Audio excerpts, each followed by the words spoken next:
Cameroun sera de la partie lors du second tour du championnat d'Afrique des Nations organisé par le Cameroun.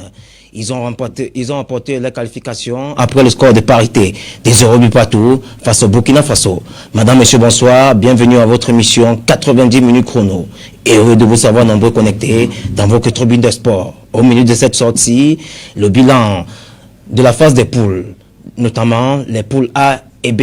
Également dans 90 minutes chrono, les projections sur les rencontres des quarts de finale entre le Cameroun, République démocratique du Congo et le Mali, au Congo-Brazzaville. Dans la rubrique découverte, nous irons du côté de l'Ouzbékistan et de la Zambie retrouver deux Camerounais qui font les beaux jours de ce côté. Merci de rester fidèle à Canal 24 Télévision. Merci de regarder 90 minutes chrono. Nous sommes en direct sur notre page Facebook, Canal 24 TV.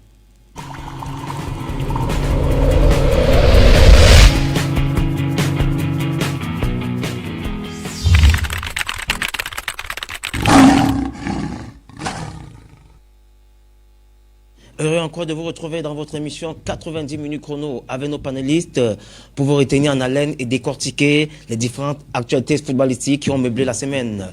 Avec nous déjà présent, Serge Chakou. Serge Chakou, bonsoir. Bonsoir Olivier, bonsoir à tous les téléspectateurs de 90 minutes chrono, bonsoir à tous ceux-là qui suivent ce programme de manière religieuse. Merci Serge Chakou d'avoir honoré une fois de plus à cette invitation. Manque à l'appel Hugo Bossoquin et Christian Diomou encore englués dans les embouteillages. Sans plus attendre, on va démarrer justement avec celui qui est déjà là, Serge Chakou. Rebonsoir. Avec vous, nous allons parler justement des Lyonnais dans l'optique des éliminatoires des Jeux Olympiques. Le Cameroun va affronter justement le Chili en match de barrage et pour cela, l'entraîneur Alain Djemfar a mis sur pied, n'est-ce pas, une liste de 33 joueurs. Dans cette liste, on retrouve beaucoup qui retrouvent la tanière, notamment Marie-Aurèle Owona qui était blessée, Raïssa Fedjou. Mais on note quand même la surprise de Farida qui a fait quand même les beaux jours lors de la phase allée du championnat féminin et qui est retournée du côté du Portugal. Mais malheureusement, Farida n'a pas été appelée. Avant d'aller, je pense qu'elle était déjà à 4 buts marqués, si je ne me trompe pas. Non, mais écoutez, je crois que le sélectionneur, il a fait sa liste. Il seul sait pourquoi il convoque une joueuse et non d'elle. Vous savez, à un certain moment, il y a eu un petit couac lors de la première sélection de Farida, où le sélectionneur a eu du mal à partir avec le clan Farida. Ben, je me dis qu'elle continue à payer ce couac-là. Et c'est ici le lieu d'interpeller tous ceux qui travaillent au quotidien pour des footballeurs d'éviter de s'immiscer dans les sélections, d'éviter de mettre la pression sur un sélectionneur, parce que vous avez un entraîneur qui a pour ambition de gagner des matchs et il ne prend que ceux qui vont l'aider à gagner les mêmes matchs. Si à un certain moment l'entraîneur estime que telle joueuse, bien qu'ayant un niveau de jeu acceptable, ne peut pas encore intégrer une équipe, ça ne va pas mériter tout ce qu'on avait observé avec nos camps Farida du côté du stade Amadou Ahidjo, où des choses pas très correctes avaient été dites de l'entraîneur. Heureusement, nous sommes dans un monde où les choses ne se cachent pas. Si des soupçons de ce qu'on reprochait à l'entraîneur étaient avérés, on devrait avoir tout cela, sur la place publique, mais jusqu'ici, rien. L'entraîneur, il a décidé de faire sans elle.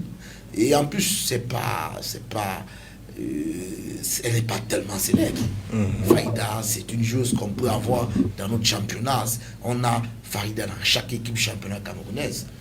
Bien vrai, elle a une expérience internationale parce qu'elle a évolué du côté du Portugal. Elle a joué la Champions League. Le championnat portugais représente quoi? Je ne suis pas sûr que ce championnat est plus dopé et plus capé que le championnat que nous avons actuellement. Et une bonne chose pour cette liste, c'est que cette liste vient pendant que les dames ont des matchs entre les jambes. Bien sûr, les dames, dans notre championnat local, elles ont des matchs entre les jambes. C'est la raison pour laquelle vous avez constaté que, contrairement à ce qui se fait chez les hommes, la majorité des choses retenues dans cette équipe font l'unanimité. Et évoluent au Cameroun. Il y a quand même une bonne partie de ces filles qui évoluent au Cameroun. Ça prouve quand même à un certain moment que lorsqu'on joue, les talents peuvent se dénicher. Et surtout que cette qualif doit être un peu particulière. parce que nous allons nous déplacer dans un autre continent. C'est la première fois dans l'histoire du football camerounais que le Cameroun doit aller chercher sa qualification dans un autre continent, au Chili. Bon, et le Chili, c'est pas aussi un foot de guerre.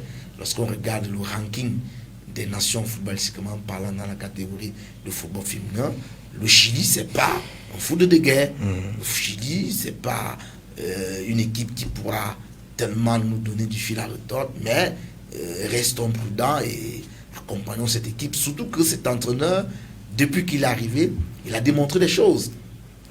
Il est arrivé à la veille d'une Coupe du Monde, un peu comme Martin Tongopile, où il y a eu tout de suite un lever de bouclier, les gens ne comprenaient pas trop. Il a raison. Pourquoi Ndoko avait été vincé au profit de Alain Djemfa. Heureusement, Alain Djemfa est resté solide, parce qu'honnêtement, je pense que pour une fois, on a vu la presse nationale tirer à boulet rouge chez un entraîneur, c'est-à-dire ils utilisaient des balles réelles. Sauf qu'il était imperturbable, il est resté serein, il a travaillé et a permis au Cameroun de rééditer l'espoir, la performance de la dernière Coupe du Monde dans une poule qui était plutôt relevée. Donc je pense quand même que c'est un entraîneur qui a démontré jusqu'ici qu'il s'est entraîné, qu'il maîtrise son sujet. Et quand on regarde même les qualifs pour ces Jeux Olympiques, on se rend quand même compte que Alain Djemfa doit être, pour se qualifier, il doit éliminer 6 équipes.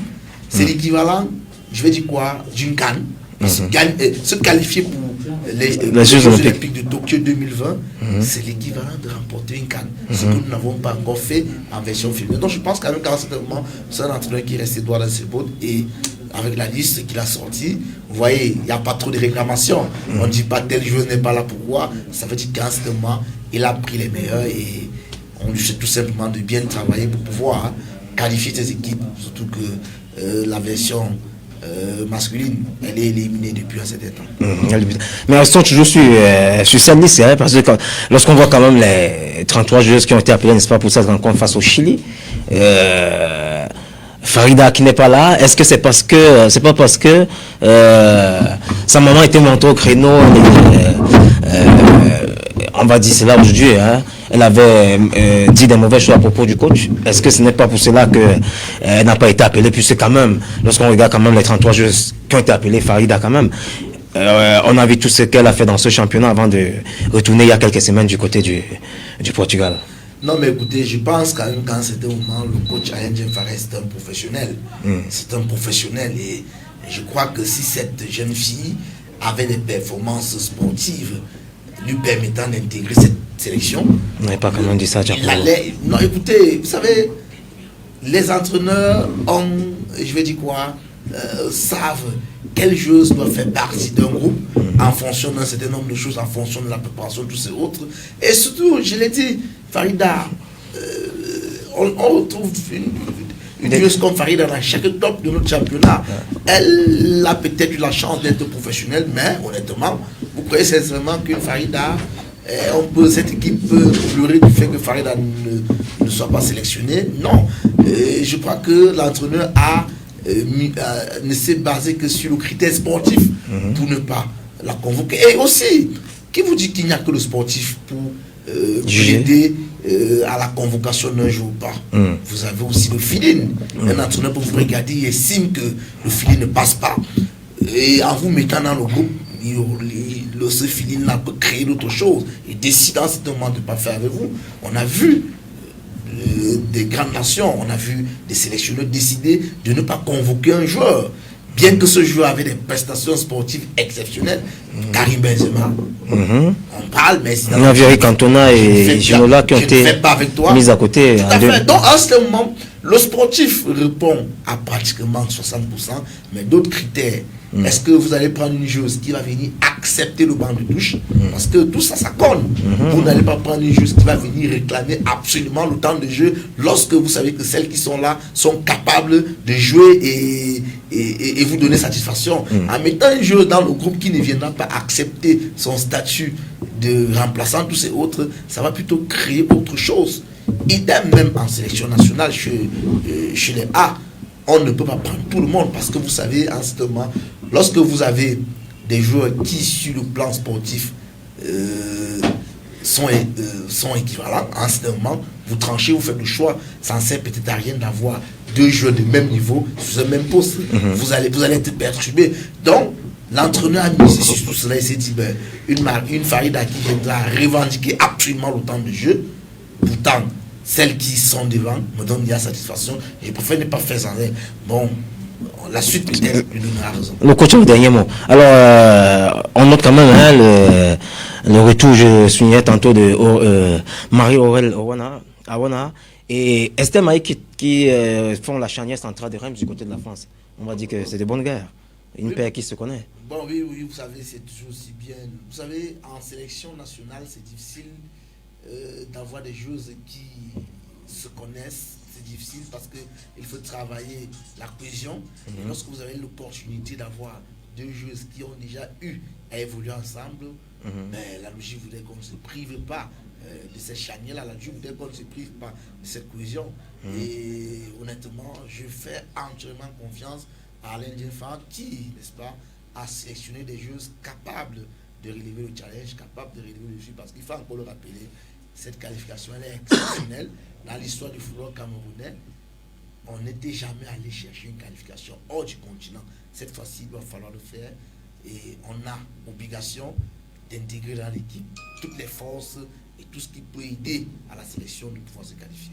Alors, pour sortir, parlant justement des forces, on a Chanel Tchapchek qui évolue du côté du Japon et qui, chaque journée, filait à chaque fois des triplés. Alain Diafo aussi misé sur elle, cette jeune joueuse qui évolue du côté du championnat japonais. Oui, lorsque vous regardez le championnat japonais, vous vous rendez quand même compte à l'évidence que c'est un championnat très relevé. Le Japon a triomphé, c'était en 2011, en tout cas lors de la Coupe du Monde féminine. Cette équipe a réussi à terrasser les grandes nations, pratiquant un football chatoyant, un football indirect, fait de construction. Et notre jeune compatriote, on parle beaucoup d'elle dans les réseaux sociaux. À chaque fois qu'elle marque, vous avez de ces nouvelles. À chaque fois qu'elle échoue, vous avez de ces nouvelles. Je pense qu'une comme celle-là, associée à celle qui est considérée de nos jours comme la meilleure joueuse en Afrique, Chuta Diarra, je crois quand même que le Cameroun est bien parti pour pouvoir bâtir une équipe solide, pas seulement pour se qualifier, mais arriver aux Jeux Olympiques, essayer de titiller les grandes nations. Alors, il a brassé les embouteillages, il nous a retrouvés. Christian Diomo, bonsoir. Bonsoir à tous. Merci de m'avoir convié ici aujourd'hui. Bonsoir à Serge Diakou. Bon, je commence par dire que si c'est vrai que c'est des journalistes qui ont pris les micros à Japon, à Douala, qui remettent, arrêtez de salir ce métier. Bon, je continue à croire qu'il n'y a pas que des journalistes qui entrent là-bas, donc toute personne aurait pu poser ce genre d'acte ignoble et insalubre pour l'image du Cameroun qui accueille le football continental. Donc je pense que avec ce qui est en train de se passer, espérons que les caméras de surveillance feront preuve de bonne foi pour qu'on trouve effectivement ceux qui tentent de saboter ce joyau architectural qu'on avait mis à Douala et qu'on pouvait appeler Stade Roger Milla. Arrêtez ça, chers Camerounais. Merci de m'avoir invité. C'est vrai que vous avez anticipé, hein, c'est justement la question que j'avais voulu vous poser. Il y a justement ce problème des stades où on voyait les spectateurs qui posaient justement les pieds sur les sièges, c'était pas beau à voir. Maintenant, c'est au niveau technique, on nous dit justement que des casques ont disparu ou alors des micros.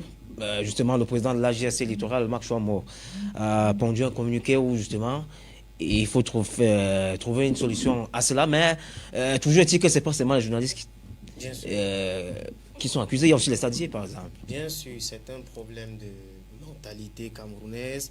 Nous sommes comme ça en fait. Nous Camerounais, on est comme ça. C'est un problème général de mentalité. On n'est pas prêt pour le développement à tous les niveaux. C'est-à-dire que dès qu'on va arranger une route qui passe quelque part, ou bien on va aménager un jardin, un Camerounais va trouver normal de venir porter, comment vous appelez ça, un pot de fleurs pour aller mettre chez lui parce qu'il estime que ce pot de fleurs n'a rien à faire dans ce jardin. Vous voyez un peu. Et à chaque fois, on néglige ce genre de choses, mais je suis convaincu que cette histoire d'émergence que les politiques nous racontent tous les jours, sur le plan de l'éducation, on n'est pas prêt à se développer. C'est pour ça que vous allez vous rendre compte quand même que quelqu'un peut venir dans un stade où tout est beau, il y a des chaises, il y a tout, il choisit de mettre son pied sur la chaise où quelqu'un d'autre va s'asseoir. Vous comprenez?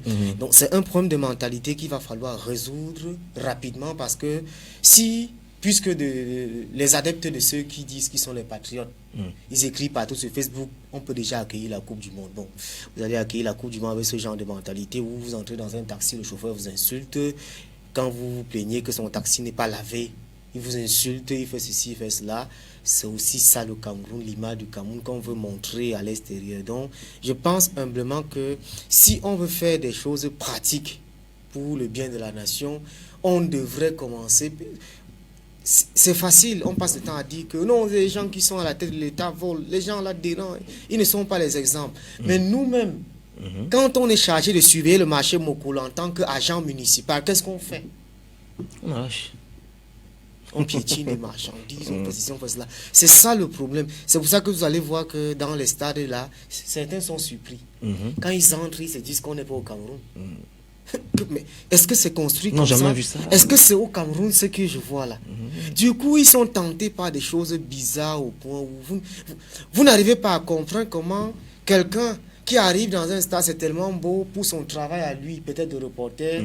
En partant, il prend quand même un casque qui coûte 1000 francs chez le gars qui passe souvent dans les débits de boissons pour vendre ça, chez le commerçant ambulant. C'est ridicule. C'est-à-dire que si dès que les caméras de surveillance vont justifier ce genre de choses, je pense que s'il y a un reporter là-dedans, que Marc Fouamo prend sur lui de le chasser de la JSC littorale. Si c'est ça, que tous ceux qui sont là, qui prennent sur eux, de les chasser du corps du métier. C'est plus facile que ça. Sinon, autre chose, il n'y a rien. Je pense que si on attrape un journaliste, un preneur de sang ou je ne sais pas qui, dans ce genre de conneries, qu'on le chasse d'abord du métier, des syndicats et autres, pour montrer que nous, les journalistes, on est au-dessus d'un casque qu'on voit dans un stade qu'on a mis. C'est comme si vous allez à l'Assemblée nationale, on met les casques pour la traduction, vous prenez, vous mettez dans vos poches, vous rentrez avec, ou dans une administration. C'est mal à voir. C'est Chakou.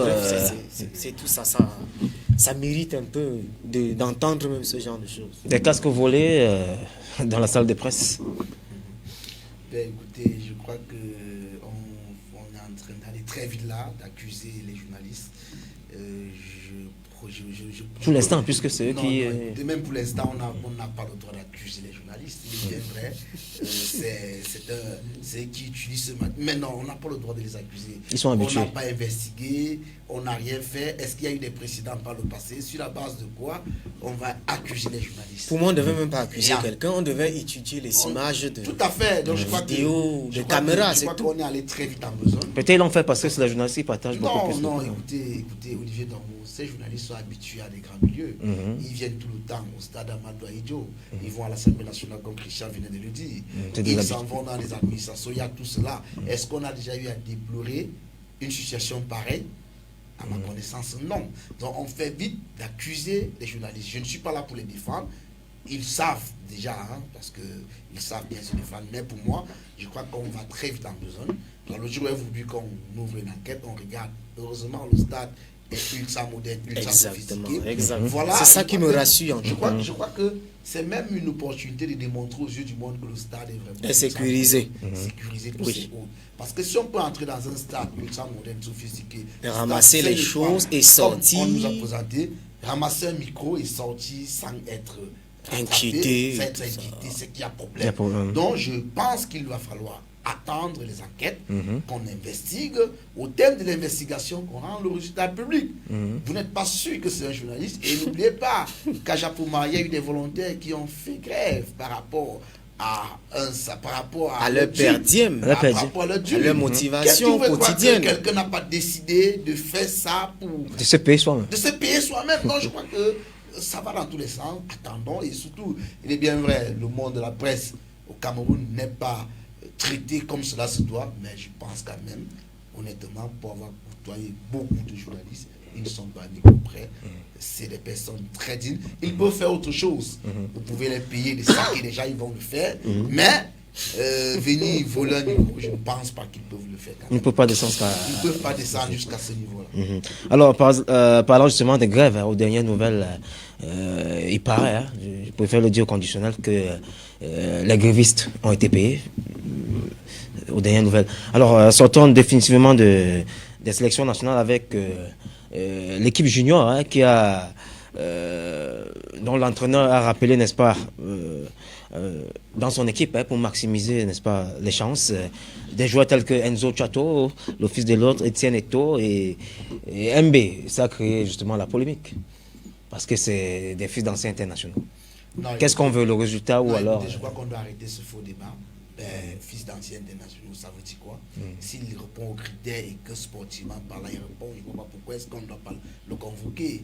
Non, écoutez, on doit éviter de distraire les Camerounais, poser les vrais problèmes. Est-ce que ces joueurs qui sont convoqués peuvent jouer au ballon? Si oui, pourquoi ne pas les convoquer?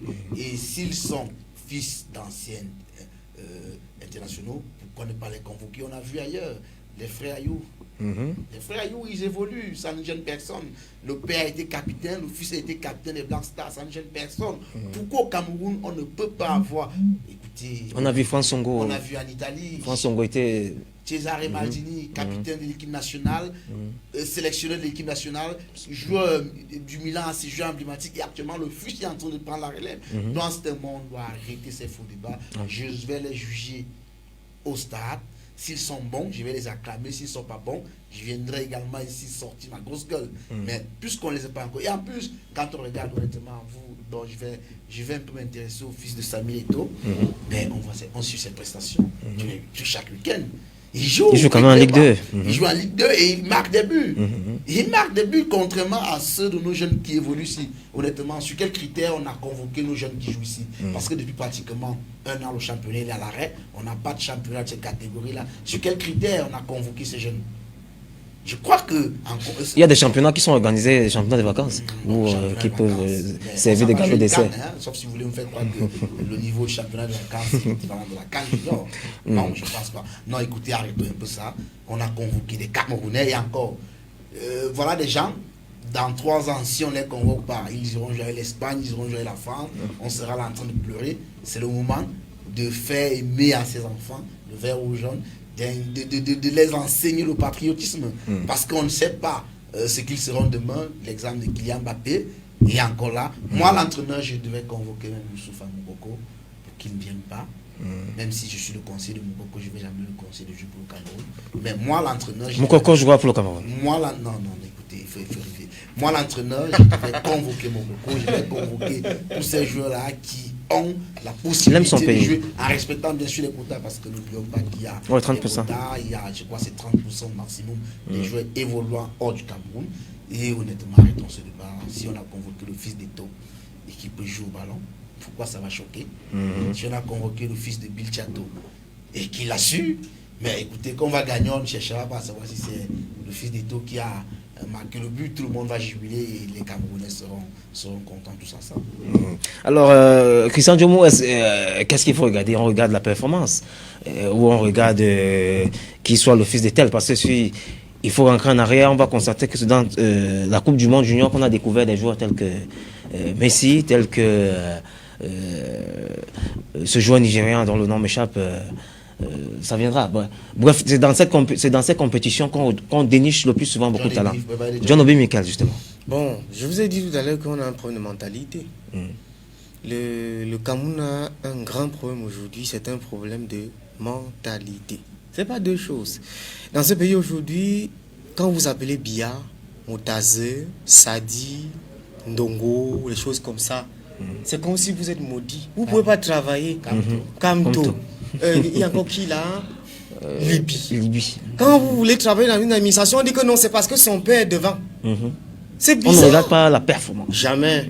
Ça dit que quand vous appelez Ndjou Messi, on dit que c'est parce que son père a mis des travaux publics qu'on l'a recruté à Cantel. Bon. Il y a des choses comme ça que parfois quand je regarde ça, je me pose des questions sur le devenir du Cameroun.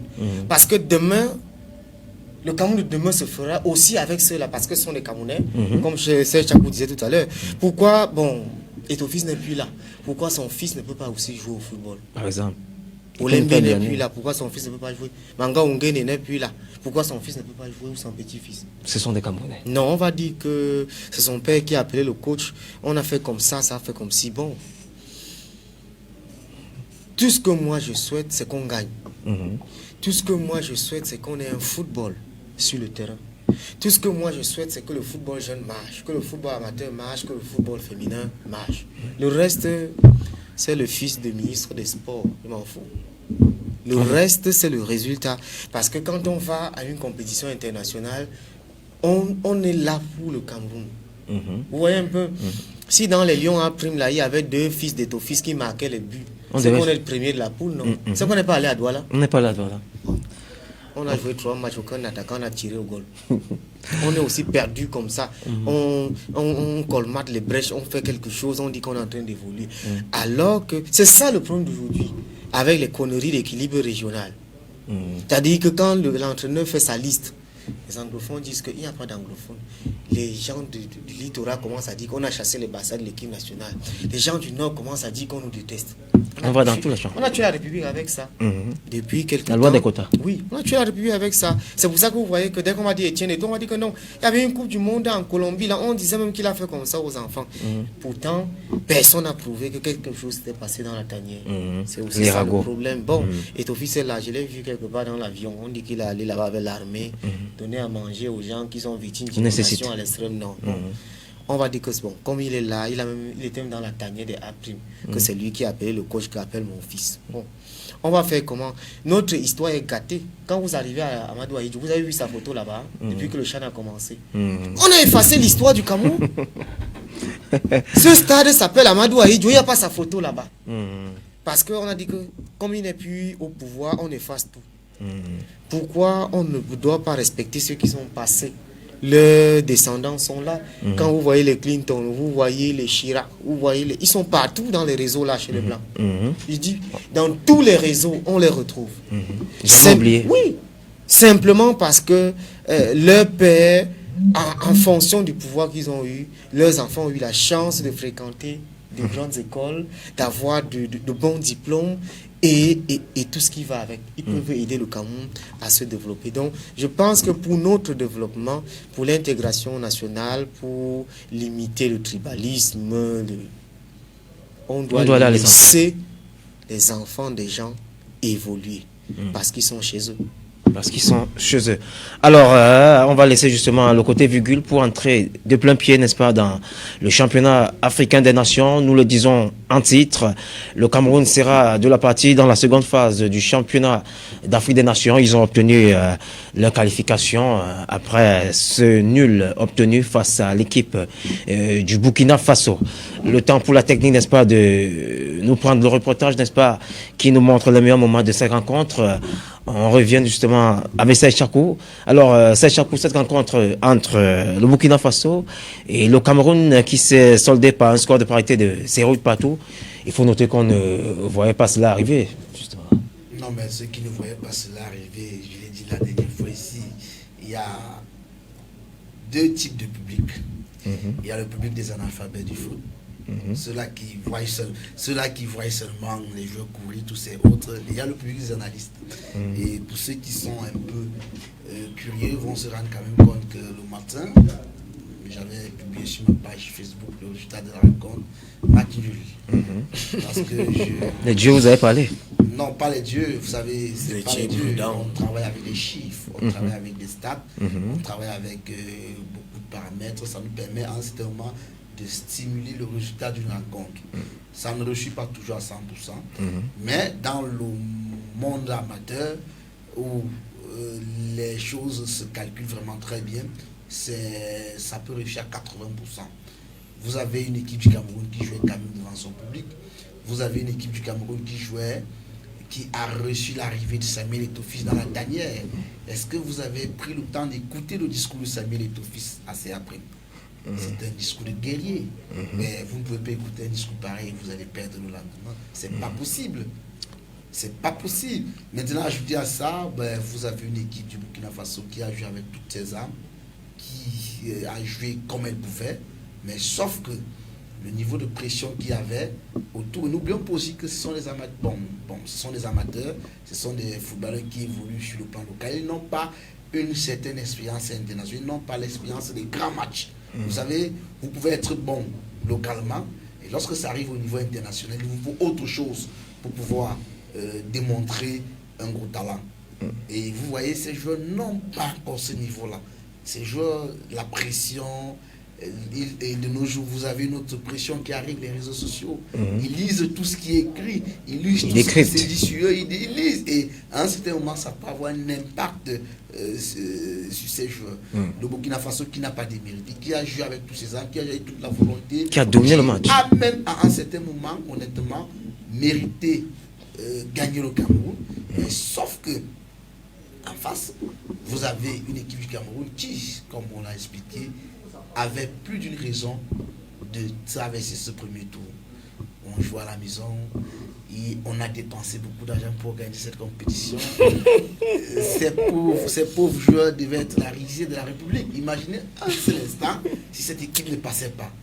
Je vous assure, certaines personnes ont même trouvé le moyen. C'est le Camerounais qui parle ou c'est l'analyste? Non, c'est l'analyste. D'accord. C'est l'analyste. Si ces enfants ne passaient pas, je vous assure, certaines personnes devaient même... Non, c'est un analyste patriote qui parle. Ils devaient trouver des arguments pour démontrer que c'est eux qui ont créé la guerre qui ont nous autres. Parce qu'on se connaît un peu. Donc ces enfants avec une grande pression, et heureusement, ils ont su contenir cette pression, ils ont su contenir et le résultat était ce qu'on avait prévu, quelques semaines en avance. On sort malheureusement en deuxième et on ira chercher les autres matchs du côté de Douala. Du côté de Douala. Alors, c'est prêt du côté de la technique avec le reportage? Si c'est prêt, on prend le reportage avant de revenir chez Christian Diomo.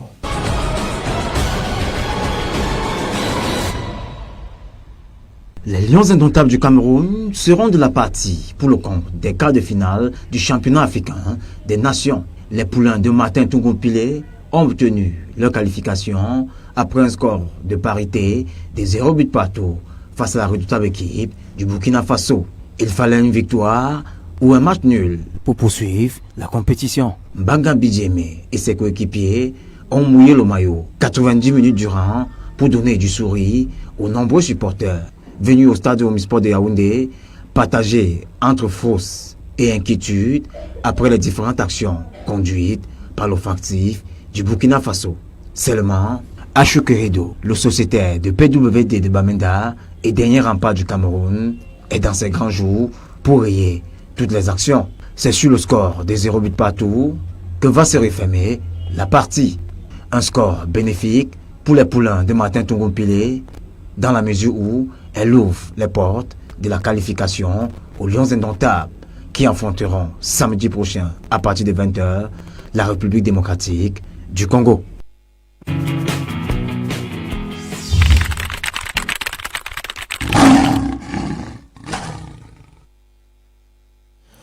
Christian Diomo, grosse rencontre, il faut noter dans ces rencontres qu'on a eu quand même la présence d'un très grand gardien de but de jour, Achou Kerido, qui a quand même enrayé beaucoup d'actions de l'offensive burkinabé. Il faut d'entrée de jeu, on a vu ces deux face à face. Est-ce que c'est pas à ce niveau que le match a été plié?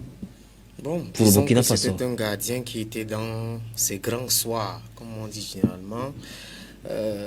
Ce match lui a réussi. Comme contre le Mali, où beaucoup d'actions ont été rayées.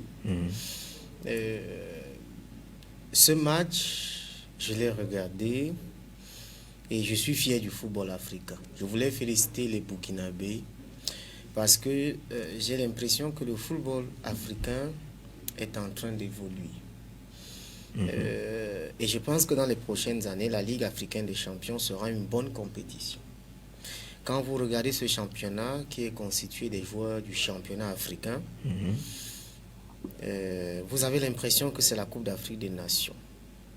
J'ai regardé des Burkinabés jouer 90 minutes sans jamais baisser les bras. Ils avaient une énergie incroyable. Donc, cette compétition démontre que quand le Cameroun tue ses championnats, ailleurs les gens travaillent. Vous voyez un peu. Quand le Cameroun se bat à tuer son championnat, à ne rien faire pour que les enfants soient sur le terrain, les autres travaillent. Et je pense que la loi du domicile a joué en notre faveur. Sinon, on ne mérite pas à être au second tour d'une compétition comme celle-là. Mais quand on joue à domicile, il y a plusieurs facteurs qui peuvent nous pousser à arriver là-bas. Vous avez constaté que on a été chanceux en jouant le premier match contre l'équipe la plus faible de la poule. Cette victoire nous a galvanisés et on s'est dit, en se concentrant dans les prochains matchs, en faisant seulement les matchs nuls, ça va nous aider. Ça aide les analystes comme Serge Chakou à faire des projections. On a déjà gagné le premier match. Si on négocie le nul aux 2 prochains matchs, on va passer. Assurée. Quel que soit ce qui se passe, on va passer. Donc, ce match, ça m'a donné beaucoup de leçons et je suis fier. Je pense que la compétition du Cameroun va pousser la CAF à ne pas abandonner le CHAN. Le CHAN est devenu une compétition très intéressante. J'ai regardé un match hier, RDC Niger. J'étais dépassé. Je ne savais pas que c'était le CHAN. On dirait une canne. C'était intéressant. Donc, je me dis qu'avec le niveau de cette compétition, la CAF va penser à développer cette compétition parce que beaucoup de joueurs africains n'iront pas en Europe parce qu'au moins, ils seront visibles au CHAN. Parce que vous voyez, les grands médias internationaux sont là. Hier, je regardais RDC Niger à la télévision congolaise. Par exemple. Donc, toutes les télévisions sont là. C'est intéressant parce que un joueur va se dire qu'à partir du CHAN, je vais me vendre. On va me recruter dans un grand club en Europe après le CHAN. Du coup, ça va permettre aux pays africains d'avoir de grands championnats. Là, ça interpelle le Cameroun qui tue son championnat et ses joueurs chaque jour. Donc, ce qui s'est passé, c'est bien. C'est bien. J'avais dit dans une radio de la capitale avant la compétition, j'ai demandé aux Camerounais d'être patients, que ce sera difficile. Pour le Cameroun. Oui. Samedi, on peut battre la RDC au tir au but. Hein. Par exemple. Par exemple. Et on est en demi-finale. Et subitement, on se retrouve en finale, peut-être contre le même Mali, je ne sais pas qui. Mais, au moins, en traversant le premier tour, on a déjà fait ce qu'il fallait. Éviter l'humiliation du premier tour. Quand on a évité cette humiliation, pour la suite, on va se préparer en conséquence. Je pense qu'une équipe comme celle du Cameroun, à partir du second tour, va se métamorphoser. J'ai vu un défenseur qui s'appelle Etamé. Etamé Gombe, très engagé. Beaucoup le comparent déjà à son bar. Qui a copié tout ce que Son avait. J'ai vu ce monsieur, après un tacle, il s'est relevé, il a fait comme ça au public. Ah oui. Encouragez-nous, soutenez-nous. J'ai vu ce geste, j'étais tellement content au point où je me suis dit, oui, voilà quelqu'un qui est en train de défendre les couleurs de la nation. On a pas vu ça depuis longtemps. Il était en train de dire au public, oui, c'est difficile, mais encouragez-nous, on va y arriver. C'est ça, le fighting spirit. C'est ça, le lion. Pas le lion qui demande l'argent pour aller jouer au football. C'est simple un Camerounais, ça. Ce monsieur était en train de dire aux Camerounais, oui, c'est difficile. Mais si vous nous encouragez, on va tenir jusqu'au bout. Et c'est ce qui s'est passé dans ce match. Vous avez vu le nombre d'actions burkinabé. Si notre gardien n'était pas dans ces grands soirs, c'est qu'aujourd'hui on est en train de faire le deuil. Il est en train de dire que ces projections n'ont rien donné. Mais avec ce qui s'est passé, disons merci à cette équipe parce qu'au moins ça permet aux Camerounais de rester concentrés dans cette compétition. Je parle du public. On est en train de vouloir passer. Un public chauvin. On est en train de vouloir passer de 25 à 30% des spectateurs en quart de finale pour 50% en demi-finale. Espérons que Corona ne nous dérange pas et que à la finale on soit à 75%, que le stade soit plein. Avec le Cameroun, bien évidemment. Ce serait intéressant. Alors, Sachakou, ce qu'on note dans cette rencontre, c'est que Togo Pilé a misé sur l'équipe de Coton Sport dans cette rencontre. Et on a vu les automatismes. Parce que lorsqu'on regarde quand même le 11 entrant, c'était en grande majorité Coton, il y a eu les canonniers aussi et je pense, non pas Renaissance, la colombe de Saint-Méma. Et ça a permis quand même de voir beaucoup d'individualité, hein, puisque beaucoup voyaient Mbanga, Christian Diomoua justement parlait des Tamais, et Achou, et on a quand même vu celui qui était ce joueur de la colombe qui jouait à la pointe de l'attaque, son nom m'échappe, qui a aussi fait des bonnes choses. On a vu quand même un attaquant qui tirait quand même au goal. Ce qu'on n'a pas vu dans les deux premières rencontres. Non, ben écoutez, je crois que si vous regardez très bien les équipes qui sont en train d'effectuer une bonne prestation pendant cette 6e édition du CHAN, vous verrez que ces équipes se sont appuyées sur des clubs qui ont dit un statut. Vous prenez la RDC, c'est 2 blocs, c'est-à-dire le Tout-Puissant Mazembe et AS Vita Club de Kinshasa. Vous prenez la Guinée, vous verrez que c'est le Oroya. Oroya, oui. Et la deuxième équipe du Guinée, le nom m'échappe un peu. C'est-à-dire, l'entraîneur n'a pas cherché beaucoup cherché. Chemin. L'entraîneur a compris que c'est pas évident de travailler la cohésion en prenant des joueurs un peu de partout. Mais je ne vais pas aller dans une équipe, j'ai décidé de prendre l'axe central, j'ai décidé où je prends le milieu du terrain, parce que des gars qui jouent ensemble depuis un certain temps peuvent se retrouver facilement. La cohésion est déjà, il faut maintenant seulement peut-être travailler le système de jeu, travailler le circuit préférentiel, travailler tout ce qu'on voit.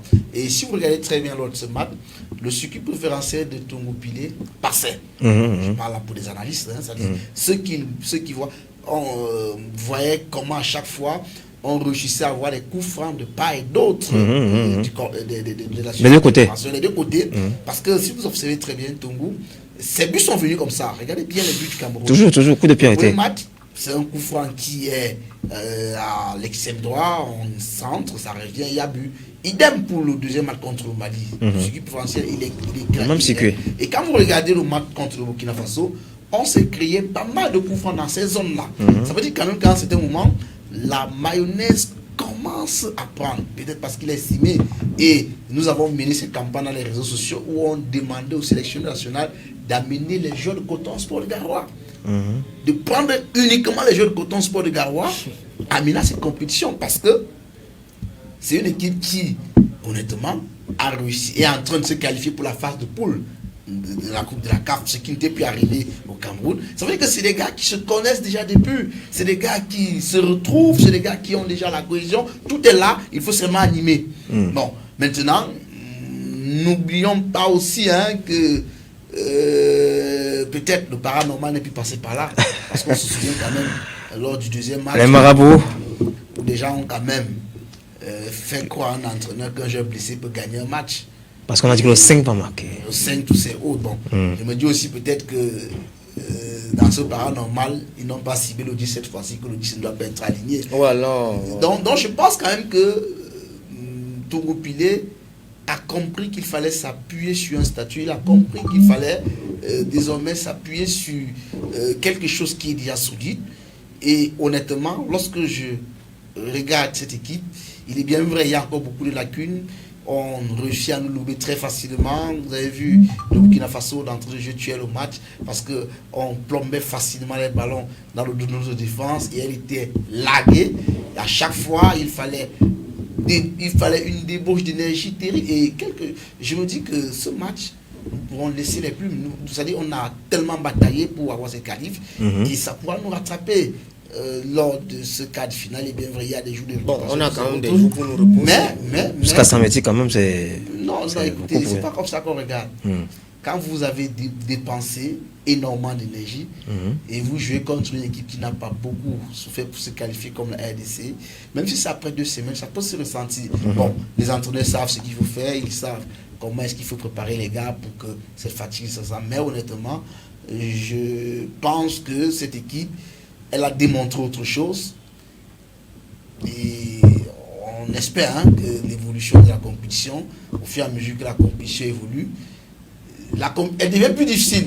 C'est-à-dire, on monte d'un cran. La monte d'un cran, vous n'allez plus rencontrer cette équipe du Zimbabwe qui n'avait que 20 heures d'entraînement dans les jambes. Vous n'allez plus rencontrer cette équipe du Mali qui savait qu'en négociant le match nul et en allant jouer son dernier match contre cette équipe zimbabwéenne pouvait se qualifier. Vous n'allez plus rencontrer cette équipe burkinabé qui est moins expérimenté en ce qui concerne les rencontres internationales, vous allez rencontrer une équipe de RDC qui est bien capée, une équipe qui a tout pour réussir, une équipe qui a tout pour triompher au terme de cette compétition. Mais sauf que le coach Tungu Pile a une âme dans sa poche qu'il peut utiliser. Vous vous souvenez du Chan, la dernière édition, le dernier match du Cameroun, c'était effectivement contre RDC. Le Cameroun a réussi à triompher au terme de la rencontre avec un score sans appel de 3 buts contre 1. Malheureusement, beaucoup de joueurs qui étaient de la partie et qui pouvaient être bien sélectionnés ne sont pas là. Un Len, par exemple, c'est à ce moment qu'on devait ressentir la présence d'un joueur pareil parce qu'il a déjà gagné cette équipe de RDC au top de sa forme. Bon, il est bien vrai, la RDC avait déjà gagné ces 2 matchs, il est presque qualifié, mais il fallait le faire. Donc je pense que Tungu Pile doit devoir s'inspirer de ce match-là pour pouvoir, n'est-ce pas, terrasser. On en parle dans la deuxième partie. Alors, c'est un message d'un téléspectateur qui dit on suit à peine vos panélistes. Je pense que ce message, c'est pour la technique. On suit à peine vos panélistes. Il faut régler ce côté. Alors, Christian Djomo, 5 points, une qualification acquise. Il faut noter que si on regarde, n'est-ce pas, le prochain. Une telle prestation de Lyon n'était pas comment attendu. Oui, c'est vrai. Beaucoup de déceptions après les matchs de préparation. Mais je pense quand même qu'il y a une différence entre, comment vous appelez ça, entre la préparation et la compétition. Quand vous êtes en préparation, vous pouvez vous permettre certaines erreurs. Vous pouvez vous permettre certains faits et certaines choses dans votre classement et autres. Mais je pense quand Tungu Pile a compris avec tout ce qui s'est passé avant la compétition et le départ d'Aroga, son arrivée polémique et tout ceci, il fallait faire quelque chose. Il fallait éviter de faire de l'équipe du Cameroun, bon, c'est pas trop la risée de l'Afrique et du monde. Il fallait au moins qu'on sente que ce pays du football qui accueille une compétition africaine est capable de faire quelque chose. Et honnêtement, je pense que c'est ce qui s'est passé parce que une équipe quand même qui s'est métamorphosée. Oui. Vous vous souvenez quand même que le Niger nous a battus, non, pendant la préparation. La Zambie. La Zambie nous a battus. On a fait un match nul. Avec l'Ouganda. Et aujourd'hui, on a quand même réussi à résister au Mali. On a résisté au Burkina Faso. On est quand même passé au second tour. Donc je me dis que on a tiré d'une manière ou d'une autre, on a tiré les leçons de l'échec du tournoi pré-CHAN. Et maintenant on se dit que on est chez nous, on est devant notre public, faisons quelque chose. Ce qui s'est passé. Et puis aujourd'hui, maintenant qu'on a réussi à traverser ce premier tour, j'espère que les autorités ont donné l'argent aux enfants. J'aime pas des autres. J'espère que le discours que M. Mouele Kombi était dans le vestiaire en train de tenir, j'espère que dans les comptes bancaires des joueurs, il y a eu de l'argent là-bas. On va justement regarder ce discours tout à l'heure. On connaît ça parce que ces gens sont comme ça. Ils arrivent là, ils vous disent de bonnes choses, après aucun compte n'est fourni. Parce que à partir des quarts de finale, ces matchs à objectif précis. C'est-à-dire qu'on ne fait pas de calcul là-bas où tu gagnes, où tu es éliminé. Donc il va falloir que les joueurs soient gonflés à bloc, soient motivés à partir de samedi, les quarts de finale. Il ne faut pas aller là-bas faire les calculs, vraiment, si on fait nul, vraiment non. Il faut que les joueurs soient motivés, gonflés à bloc pour qu'on retrouve ce fighting spirit, que les 15-30 premières minutes du match, qu'on soit capable déjà de savoir que cette équipe peut faire quelque chose pour la suite de la compétition. Donc, c'est ce que je pense. Mais au moins, on a évité cette humiliation dont tout le monde craignait. J'étais dans un endroit un peu dimanche. J'étais dans un endroit un peu, comment vous appelez ça? Compliqué? Non, dans un endroit où il y a du mouvement. Il y avait sur 20 Camerounais, il y avait peut-être 3 qui supportaient les A'.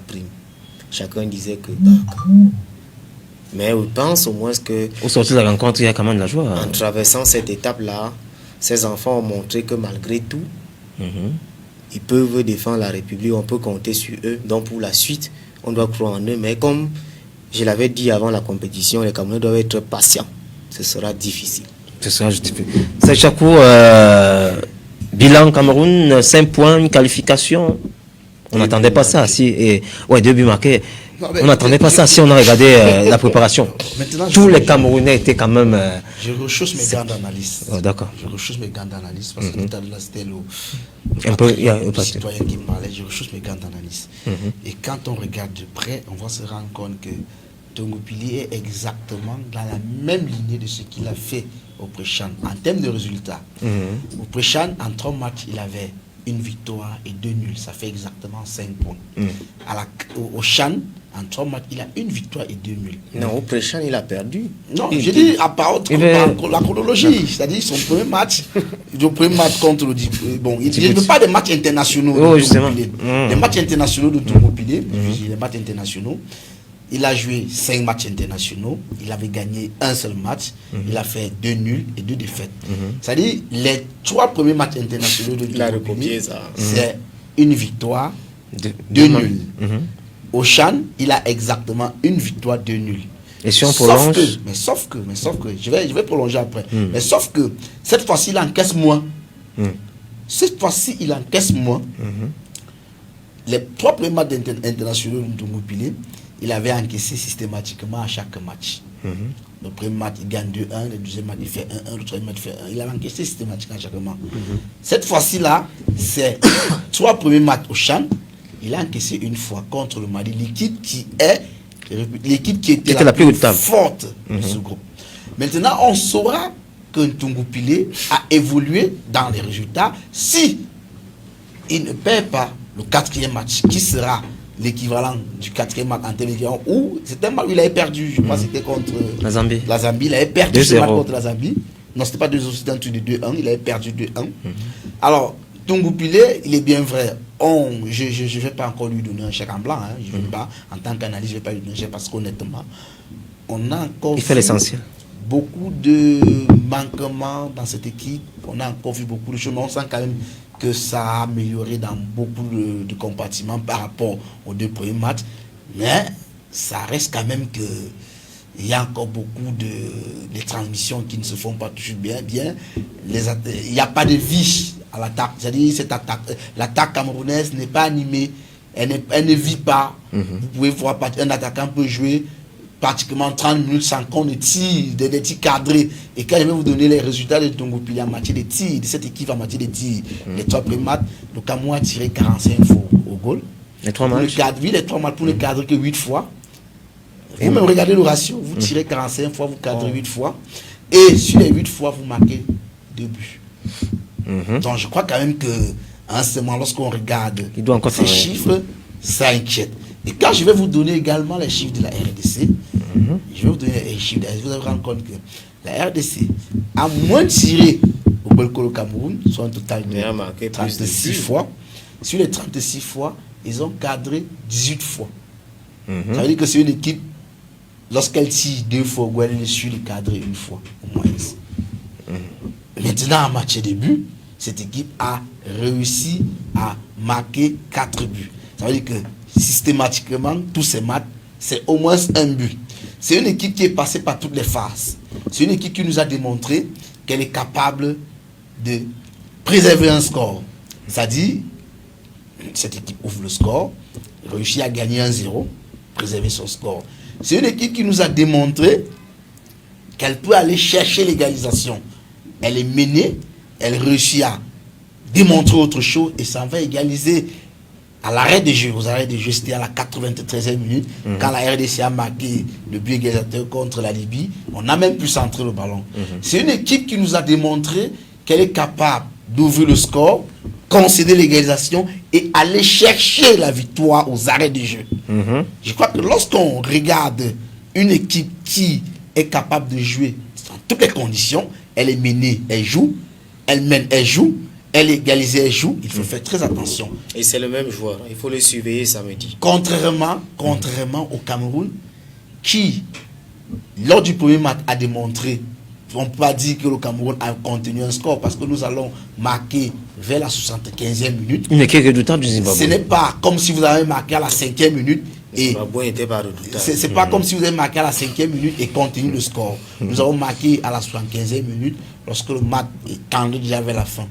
Nous avons, contre le Mali où il fallait démontrer cette capacité à maintenir un score, nous ouvrons très tôt et vers la 28e minute, nous concédons l'égalisation. Contre le Burkina Faso, bon, il est bien vrai. On a joué l'essentiel. Les matchs, chaque match avait son histoire. On pouvait faire des petits calculs. Ici, on ne s'engage pas trop. Ici, on peut décider de faire le dos rond. On peut serrer les blancs, on peut resserrer les lignes pour ne pas laisser passer le ballon. Mais maintenant, contre la RDC, on joue contre une équipe, comme je l'ai dit, c'est deux blocs, le Vita Club, Tout puissant Mazembe. Ces deux équipes sont qualifiées pour la phase de poule de la Champions League africaine.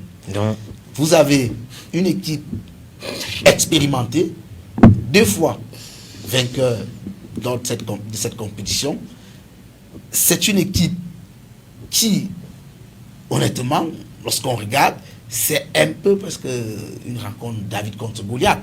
Mais attention, je l'ai déjà dit, ce qui pourra stimuler le mental des Camerounais, c'est que Toumboupili va quand même se rappeler, j'ai battu cette équipe lors de la dernière édition. C'est-à-dire, c'était le même entraîneur. Malheureusement pour Flora Ibenge, il ne sera pas là. Non, il sera là. Bon, oui, il Il sera fera là. les tests de Covid aujourd'hui Bon, pour voir s'il est guéri. Les tests Il y a encore les jours, oui. le test peut encore être Qu'ils arrêtent les affaires de Covid. On n'est Ne pas fragilisez sûr. plus les équipes Non, avec Covid. On n'est Arrêtez pas ça. sûr, on n'est pas sûr hein, qu'il... Non, mais il sera là. Donc, vous avez... C'est un fils une de équipe, l'Afrique qui mérite d'être. Vous avez tous ces paramètres qui entrent en jeu. Et honnêtement, en tant qu'analyste, c'est du 50-50. Malgré le fait que la RDC, avec tout ce que je venais de citer, avec tout ce que j'ai énuméré comme statistiques et autres, c'est du 50%. Parce que pour le Cameroun, c'est même bien de ne pas être favori lors d'une rencontre. C'est-à-dire, pour nous, pour nos joueurs, parce que s'ils commencent avec cette posture de grosse tête, on est favori, on va tout de suite baisser la garde. Mais en venant, sachant qu'on peut perdre la rencontre, ça vous pousse à redoubler d'efforts. Et surtout, il y a des belles primes. Moi, j'ai suivi le ministre les premiers 4 millions. Je crois que pour ces gars... on y revient. Ok. Alors, après, justement, avant cette rencontre, justement, deux légendes, notamment du côté camerounais et du côté du Burkina Faso, sont allés galvaniser les joueurs, notamment Samuel Eto'o, fils, le Goliath camerounais, et Aristide Bansé. Je propose qu'on regarde ces deux éléments de ces deux stars, n'est-ce pas, qui sont allés pousser leurs différentes équipes à la victoire. D'abord ça. Qu'est-ce qui peut vous empêcher d'avoir cette qualification? Regardez-moi et dites-moi, on a ce problème qui peut nous empêcher, c'est pas possible. Même avec les mains, nous allons l'avoir. Nous allons passer demain. C'est la seule chose que vous devez avoir en tête. La seule chose. Si quelqu'un vous dit prenez ceci pour jouer au football, dites-lui vous m'avez menti. L'Éternel est plus puissant que tout, mes jeunes frères, croyez-moi. J'ai joué 25 ans, j'ai servi ce pays, j'étais l'un des seuls joueurs, ils savent. On ne se posait jamais la question si Eto'o doit être au banc ou non. Il était mon coach. Quand j'arrive, je suis le premier titulaire. Le premier, parce que j'avais une seule chose avec moi, ma Bible, ma foi. Personne, il n'y a que Dieu. Quand vous allez faire votre prière demain, demandez à Dieu tout ce que vous voulez. Mais donnez tout ce que vous avez à l'intérieur. Pas jouer à votre place. Il fera tout, il vous protégera, il vous guidera. Mais donnez tout ce que vous avez à l'intérieur. Demain à 20h, on passe. Rien d'autre. Une seule mission, on passe. On joue devant chez nous. Dites-moi, mes jeunes frères, quelqu'un peut-il entrer chez vous, vous battre devant votre femme? Même l'Éternel va vous donner une petite force. Ce n'est pas possible, mes jeunes frères. Ça ne doit pas exister dans vos têtes. Écoutez vos entraîneurs. Vous avez travaillé. Vous êtes prêts. Personne ne peut vous mentir. Vous êtes prêts. Moi, j'ai suivi tous vos matchs. Je vibrais. Nous, on a la pression parce qu'on ne peut plus jouer. Vous, vous n'avez aucune pression. Parce que vous êtes là, parce que vous jouez. Ça dépend de vos jambes. Moi, je l'ai. Je suis dans les tribunes. Je dois crier. Donc demain, mes chers petits frères, on n'a pas à réfléchir. On n'a pas à réfléchir. On a une seule mission. Passer. 27 millions de Camerounais seront contents. Capitaine, je profite pour te dire merci. Lors du premier match, il y a eu un incident avec un de tes coéquipiers à la fin du match. Tu as eu le comportement du capitaine. Puis on mange frère. C'est ça le capitaine. Beaucoup n'ont pas vu ce geste. C'est ça le gros. Et je te dis merci. Donc, il ne me reste plus qu'à vous souhaiter beaucoup de courage. Nous sommes avec. Demandez à Baba Youlé, il était avec nous en 2017. Les gars, c'est formidable. Si ça revive là, franchement, j'ai envie d'être là. Vous êtes ici aujourd'hui, il faut profiter, les gars. Il faut profiter. Il y en a qui n'ont pas eu la chance d'être ici. Ils sont en Ouaga, ils vont regarder le match à la télévision. Les gars, vous avez la chance d'être ici, d'être sélectionnés. Parmi les 33 joueurs, ce n'est pas donné à n'importe qui.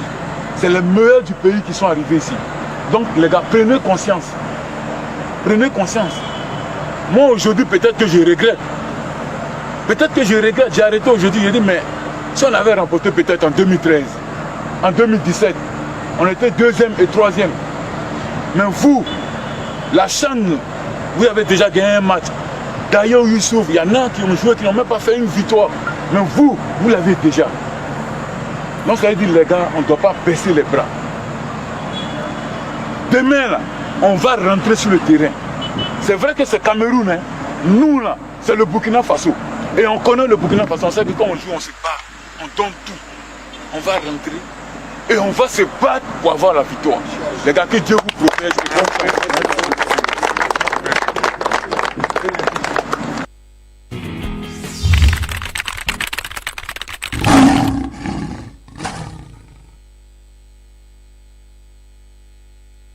Message galvanisant, hein, Christian Djoumou. On n'a pas vu ça. On n'avait pas vu beaucoup d'internationaux accompagner les différentes équipes. Non, le problème du Cameroun, c'est qu'on écrit l'histoire au crayon et à chaque fois on efface. On passe. Quand vous entendez que les responsables de votre fédération manquent du respect à Mila, vous croyez que c'est quoi? Oui. Normalement, la veille de toutes les compétitions, ces gens qui se sont battus pour le Cameroun devraient venir parler aux enfants. C'est pour cela que quand j'avais appris que Clinton Dié avait refusé de saluer Mila en Guinée équatoriale, j'étais dans tous mes états. Que cet enfant a pris son courage. À qui la faute? Non, à ceux qui gèrent le football camerounais. On n'a pas dit à ces enfants que quand Deschamps parle, tout le monde se tait. Parce qu'il est champion du monde. C'est-à-dire que quand il vous parle des Bleus de France, il sait de quoi il parle. Alors quand Etofi se place là, c'est pour leur dire, c'est une image qui témoigne simplement de son amour pour la patrie et les frustrations qu'il a connues et les combats qu'il a menés et les batailles qu'il a livrées sur le terrain pour que le Cameroun gagne beaucoup de titres. Vous comprenez un peu? Donc je pense qu'à la veille de chaque compétition, il y a beaucoup de nos internationaux là. Généralement, vous voyez une équipe qui n'a pas de repère, qui n'a pas quelqu'un de poigne qui peut venir parler aux enfants. Alors qu'ils sont pleins là. Ils se baladaient partout là. Comment il s'appelait encore? Paix à son âme. Stéphane Tato. Il se baladait là à la FECAFou, il faisait rien. Et il y avait quelques petits enfants là qu'on convoque en équipe nationale. Ils viennent manquer du resto au Cameroun. Alors que les Tatos sont là. On aurait dû appeler les Tatos, les Nditables, les Sons, les autres, pour venir parler aux enfants que quand tu as eu la chance d'être convoqué dans l'équipe nationale, tu laisses les histoires de l'argent, tu joues pour le pays. D'abord. Vous voyez un peu, je suis très content parce que progressivement, Etofi est en train de faire ce qu'on attendait de lui. Se présenter comme le leader naturel de notre football. Vous comprenez un peu, il vient de quitter les stades, il a encore, comment je vais dire, cette énergie-là. Il est encore jeune. Loin de Mila, pour parler aux enfants. Et quand il se place devant les enfants savent que c'est le 9 qui parle. Vous voyez un peu. Donc, quand il vient parler un peu comme ça, au moins les enfants se disent que, comment il veut dire ça, la nation est avec nous, les Camerounais sont avec nous, les anciens sont avec nous, les grands, les prédécesseurs sont avec nous. Au moins avec ce discours-là, on peut dire qu'il a fait sa part. Justement. Dans cette qualification au second tour. On peut dire qu'il a apporté sa contribution en tant qu'un ancien lion, en tant qu'un leader, en tant qu'un modèle Pour cette équipe. pour ces enfants qui sont là, aujourd'hui dans la tanière des Aprimes. En tant qu'un modèle, on peut dire qu'il a fait les choses qu'on attend de lui. Pas les affaires de l'administration là. Il laisse ça, il parle aux enfants. Il laisse la FECAFOOT là, il laisse le ministère. Il va parler aux enfants. Au moins les enfants en entrant au stade, ils vont dire que Samuel nous a dit ceci. Au moins, au nom de Samuel, battons-nous pour la République. Parce qu'il a fait avant. Il a prouvé et on a vu. C'est ça qu'on demande. Pas que dès qu'un joueur quitte l'équipe nationale, on le diabolise. Oh, c'est lui qui manipulait le coach. C'était lui le président de la fédération. C'est lui qui commandait le ministre. Le ministre portait son sac, ça ne nous sert à rien. On veut le concret. Quand un joueur a quitté la tanière, respectons-le en tant qu'un ancien lion indomptable. Il peut nous apporter sur tous les plans. Quand vous regardez les télévisions françaises, qui sont les consultants? Ce sont les anciens joueurs de France. Mais je vois un chant dans une télévision où on verse mes impôts. J'ai dit qu'on ne verse plus mes impôts dans la télé. Là. Il y a quand même non, monsieur, arrêtez ça. On joue une compétition sans consultant. Deux journalistes là sont au stade, ils bavardent. Il n'y a pas de consultant à Fandena. Peut-être la stratégie. Et tout, non. Stratégie de l'échec. Et les lions sont, et les anciens lions sont partout. On peut les appeler pour venir décrypter le match. Il y a le village des lions. C'est où ça? C'est à Fandena, là-bas à Amadou Aïdjo. J'y suis allé, c'est vraiment très beau de ce côté, au village des lions. On nargue les lions en faisant ça. Donc je pense simplement que ce qui s'est passé là, pour les prochaines compétitions, il va falloir maximiser ce genre de choses. Est-ce que vous savez que beaucoup d'équipes nationales ont échoué parce que les équipes là manquaient de leaders? C'est-à-dire que vous voyez une équipe, il n'y a personne qui peut parler et les autres s'asseyent pour écouter. C'est un peu ça. Donc je pense qu'en faisant ça progressivement, on va retrouver l'âme même et l'esprit camerounais. Oui. Le Hemley, comme on dit souvent. Et je pense que j'ai vu l'entrée de Rigobert Song là au stade en costume en train de faire des mouvements sportifs comme il faisait avant. C'est galvanisant. C'est galvanisant. Donc je pense que en faisant ces choses-là, ça va nous aider parce que le football camerounais est mort. Pour sortir le football camerounais de la morgue, des cimetières, il faut faire appel aux anciens lions, ceux qui connaissent cette histoire-là, pour qu'ils parlent football aux enfants, pas politique. Pour qu'ils parlent football, pas politique. La politique a tué le football. Il faut rappeler ça.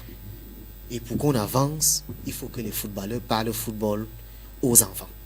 C'est compris. C'est chapeau. Alors, comme Samuel Eto'o, Aristide Bansé a aussi passé le message, n'est-ce pas, à ces Burkinabés. Malheureusement, on a vu toute la fougue. Seulement, la chance n'était pas au rendez-vous de ces Burkinabés. On va dire que le discours de la star a eu raison sur le discours de la starlette. Parce que quand même, lorsque vous avez vu une starlette là? Parce que vous avez Samuel Eto'o.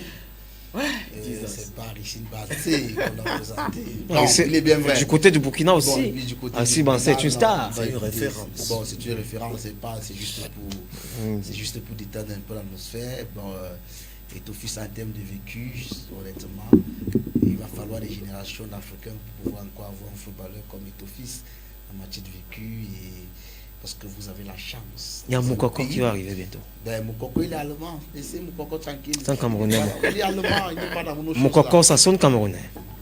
Comme Mbappé également sonne camerounais. Il va faire son choix. Donc, j'étais en train de dire, lorsque vous avez la chance dans un pays comme le nôtre d'avoir quelqu'un comme Samuel Eto'o, et honnêtement, on gagnera capitaliser le maximum possible. Vous avez vu, Eto'o, c'est quelqu'un qui a joué pratiquement à plus de 14 ans. Il était au sommet. Au haut niveau. 14 ans de haut niveau.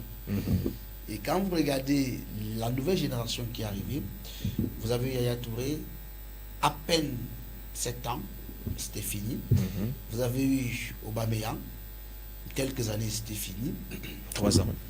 Avec l'arrivée de Mohamed Salah et Sadio Mané, on s'est dit que ouf, enfin, voilà 2 monstres qui viendront, n'est-ce pas, se rapprocher du record et tout. Ben, les deux sont déjà en train de... Mais ils sont encore là, sauf que c'est déjà en train de diminuer. Alors, lorsque vous avez quelqu'un qui a joué pendant longtemps au haut niveau, honnêtement, on gagnera exploiter celui-là au maximum. Mais bon, la réalité c'est que chez nous, beaucoup de gens se disent que il suffit de connaître le nom de quelques joueurs, il suffit d'avoir quelques résultats de maths pour être un footeux. Vous savez, les footeux, c'est dans l'âme, c'est dans l'esprit, un peu comme Samuel Eto'o-Fils. Parce que vous voyez, s'il n'était pas footeux, il pouvait être quelque part dans l'un de ses palaces en train de se reposer, dans son sauna ou quoi. Mais il a tenu à être là, il a tenu à faire ce discours à ses jeunes frères, à ses jeunes compatriotes pour les encourager, pour les motiver. Et quelque part, cette motivation, aujourd'hui, on peut dire que cette motivation a porté, parce qu'honnêtement, lorsqu'on regarde l'équipe du Cameroun, qu'on a su les papiers, c'est Christian qui a dit à début de l'émission qu'on ne mérite pas passer le premier tour. Si on regarde l'esprit de cette compétition, parce que le CHAN vient mettre en valeur le football tel qu'il est pratiqué sur le plan local. C'est clair. Honnêtement, est-ce que quand on regarde, nous sommes qualifiés en quart de finale, ça veut dire théoriquement, nous sommes dans le top 8 en Afrique. Des meilleurs championnats africains. Championnats. Alors qu'ils ont tué le championnat, ça Nous fait sommes un an. de manière théorique, nous sommes dans le top 8. Parce que qualifié déjà. Parce que qualifié, Olivier dit. Et on peut même, si nous gagnons, être leader. Olivier Dormo, dites-moi sincèrement, est-ce que nous méritons même être dans le top 20? Ils ont tué le championnat. C'est le Sur génie. le plan C'est le génie pratique- qui est au Cameroun. Sur le plan pratique, nous ne méritons même pas se qualifier pour une édition de CHAN. On se débrouille. Donc, je crois quand même qu'à ce moment, ces résultats vont interpeller plus d'une personne. Et ces gens vont se dire, il faut qu'on fasse quelque chose. Il faut retourner justement dans les stades. Alors, avant de prendre le message galvanisant du ministre des Sports sorti, n'est-ce pas, de cette qualification, prenons ces quelques messages. Il y a le révérend pasteur Nko qui dit la vérité, c'est que le Cameroun est l'équipe la plus faible du tournoi, mais Dieu aime le Cameroun. C'est lui qui nous a gratuitement qualifiés pour ces quarts de finale. Merci, pasteur. Autre message, c'est un pasteur qui parle. Autre message, il s'agit justement de Mendes à Yaoundé qui dit bonsoir l'émission. D'après mon point de vue, je pense que Yannick Dieng mérite d'être titulaire. Il est à la hauteur de cette compétition. Tous les Camerounais sont Comme eux, vous pouvez envoyer justement les messages aux deux Votre numéros avis, qui sont postés, n'est-ce pas, à l'écran, les messages qui viennent, mais on va les lire bien après. Alors, au sorti, n'est-ce pas, ces qualifications, le ministre Narcisse Moale Kombi est allé au vestiaire, n'est-ce pas, il avait un message porteur pour nos valeureux Lions qui sont qualifiés pour ce second tour. Je propose qu'on puisse l'écouter.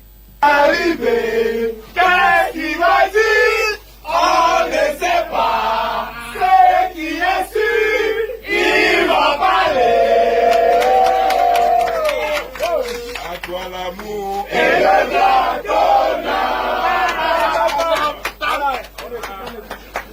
Bon, je suppose que vous parliez du président du COCAN. Mais j'aurais souhaité que vous parliez d'abord et avant tout du président de la République, votre premier supporter.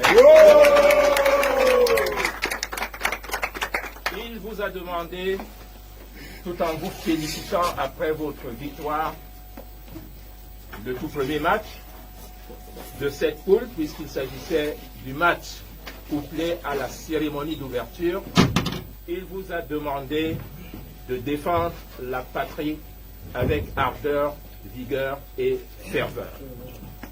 Aujourd'hui, après 3 rencontres, une victoire et 2 matchs nuls, nous pouvons dire que vous n'avez pas désobéi aux très hautes directives du chef de l'État. Certes, nous aurions aimé avoir une victoire aujourd'hui, mais nous n'avons pas encaissé de défaite et c'est déjà mieux que le pire. Vous aviez un objectif fondamental après ce premier tour, c'était la qualification pour le deuxième tour. Vous êtes qualifiés, applaudissez pour vous-même. Vous êtes qualifiés pour les quarts de finale et nous oublions maintenant cette première partie. Vous avez livré 3 matchs. Tout à l'heure, l'on me disait, c'était le président Issaïa qui me disait, c'était la poule de la mort. Et nous avons eu des adversaires coriaces, peut-être parmi les plus coriaces de ce CHAN. Nous ne disons pas que ce que vous allez affronter, certainement à Douala, dans le cadre du match des quarts de finale, ne le seront pas. Chaque adversaire a ses atouts, chaque adversaire présente ses forces, ses valeurs qu'il ne faut pas négliger. Mais nous voulons, une fois de plus, vous encourager à franchir chaque pas, à chaque occasion. Prochainement, il ne s'agira pas d'un tournoi, il s'agira d'un match à jouer, à gagner ou à perdre. Et lorsqu'on a perdu, on reste. Or, il n'est pas question que l'on reste, puisque l'objectif final, c'est quoi? L'objectif final, c'est quoi? Alors, pour vous motiver davantage, c'est vrai que dernièrement, nous avions dit, en cas de victoire, nous doublons la première prime spéciale du chef de l'État, du président Paul Biya. Mais puisque vous avez été qualifié, nous vous allouons une prime spéciale de 4 millions de francs.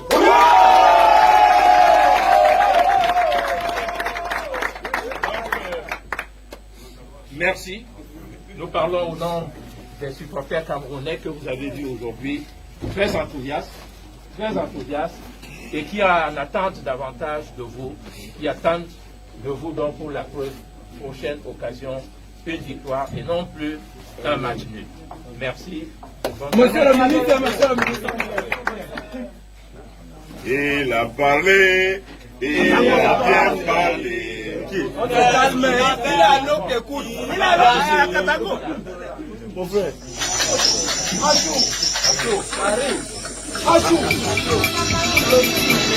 Bonjour à tous et bienvenue dans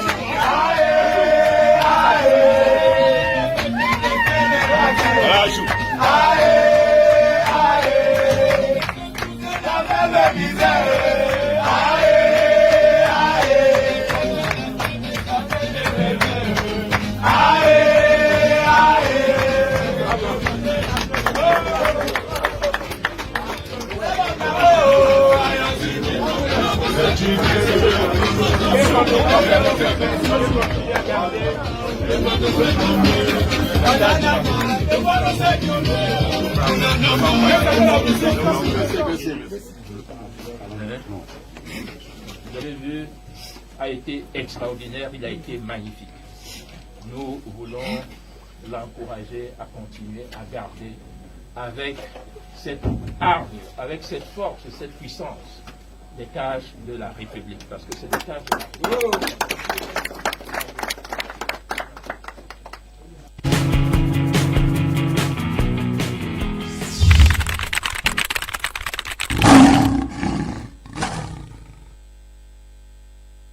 Très belle ambiance, hein. Après la qualification, ça s'est justement démontré, n'est-ce pas, avec le ministre des Sports qui est allé porter un très bon message du côté de nos valeureux Lions qui sont qualifiés, n'est-ce pas, pour le second tour. C'est Chakou, après la victoire, on doit quand même jubiler. Et le ministre très content a quand même sorti cette très belle nouvelle qui va encore galvaniser la Lion. Le ministre va dire ouf. Parce que je n'imagine pas ce qu'un 17 aurait été si le Cameroun ne passait pas, surtout que c'est le ministre qui avait quand même pris sur lui de bouger un certain regard pendant que cette équipe était en train de se préparer. Donc je vais vous dire que lorsqu'on jouait ce match de ministre avec qui jouait gros, je crois qu'il est... Il est plus heureux que les joueurs. Il est plus heureux que les joueurs, il faut le dire. Il est plus heureux que les joueurs et j'imagine encore que la pression va monter lorsqu'il sera samedi lors de ce match contre la RDC en quart de finale, parce que même jusqu'à là, il va falloir que cette équipe arrive au moins aux demi-finales pour qu'il justifie le pourquoi est-ce qu'il a changé l'encadrement technique. Parce que si nous arrêtons en quart de finale, on aurait tout simplement réédité les deux espoirs qu'on a effectués lors de cette compétition. On n'aura pas, sportivement parlant, battu notre record reste les quarts de finale. Donc le ministre, quand vous le voyez là, c'est un ouf qui en dit long parce qu'il se pose bien la question. Si cette équipe n'était pas passée, il allait justifier le limonage d'Aroga, pas que la chimie. Et il y a eu beaucoup de promesses qui ont été faites. Je suis très content pour ces enfants parce que 4 millions, ça change la vie de beaucoup de personnes, ajouté à tout ce qu'ils ont déjà engrangé en termes de money prize. Au terme de cette compétition, vous verrez des gars qui pourront prendre la retraite. Bon, oui, prendre la retraite, lancer une activité. Et c'est même une des raisons pour lesquelles j'ai décidé de soutenir cette équipe. Parce que il faut qu'elle aille le plus loin que possible. Qu'elle aille le plus loin que possible.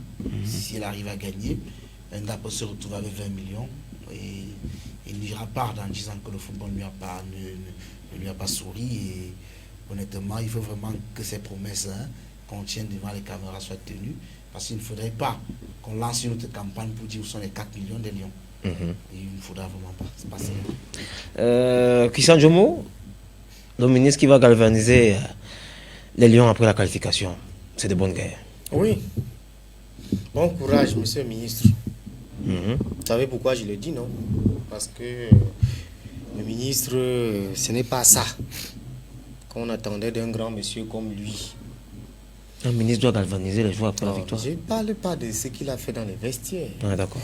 Avant le CHAN, il y a beaucoup d'actions incompréhensibles, inacceptables, beaucoup de décisions à l'emporte-pièce inopportunes qui ont été prises au ministère des Sports et de l'éducation physique.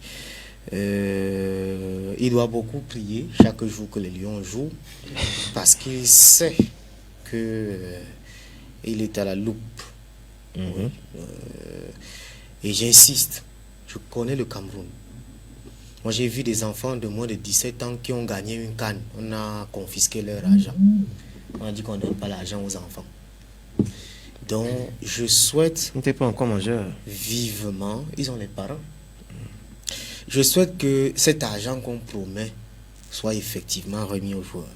Parce que vous savez, généralement, quand on est dans une compétition comme celle-ci, on dit qu'il ne faut pas déstabiliser le moral des troupes, il faut l'union sacrée. Mais c'est après, quand ces joueurs sont frustrés, se retrouvent au quartier, avec les loyers impayés, avec les enfants qui ne vont pas à l'école, qu'on se rappelle qu'on n'avait pas payé les primes d'une compétition où l'argent circulait partout.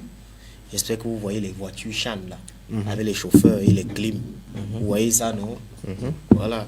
Donc je pense que ceux qui sont au centre de la compétition méritent d'être très bien motivés avec tout ce qu'on connaît. Le ministre est dans son rôle, c'est ce qu'il doit faire. Le ministre doit montrer à ses enfants que la République est avec eux, puisqu'il vient là au nom du chef de l'État. D'ailleurs, vous avez constaté qu'il commence par le chef de l'État. Vous savez que dans la sociologie, la communication politique, personne ne doit être médiatisé plus que le président de la République. C'est pour ça que quand il arrive, il commence par dire... Au nom du chef de l'État. Oui, c'est le président qui l'a envoyé. C'est comme ça. Bon, faisons comme ça, continuons. Donc, il commence par parler des primes du chef de l'État. C'est après ça qu'il parle des primes de qualification. Ouais, un peu. Parce que, bon, ce que le chef de l'État a donné, ça passe plus vite. Et les primes de qualification peuvent retarder, pas pour le chef de l'État. Vous comprenez un peu où je vais en venir. Donc, en effet, ce qu'il est en train de faire, il est dans son rôle. Une équipe qualifiée comme celle-là mérite l'attention, la haute attention des institutions de la République. Et je pense que pour la suite, c'est galvanisant. Maintenant, il va falloir que pour les quarts de finale qui arrivent, maintenant, c'est les primes par objectif.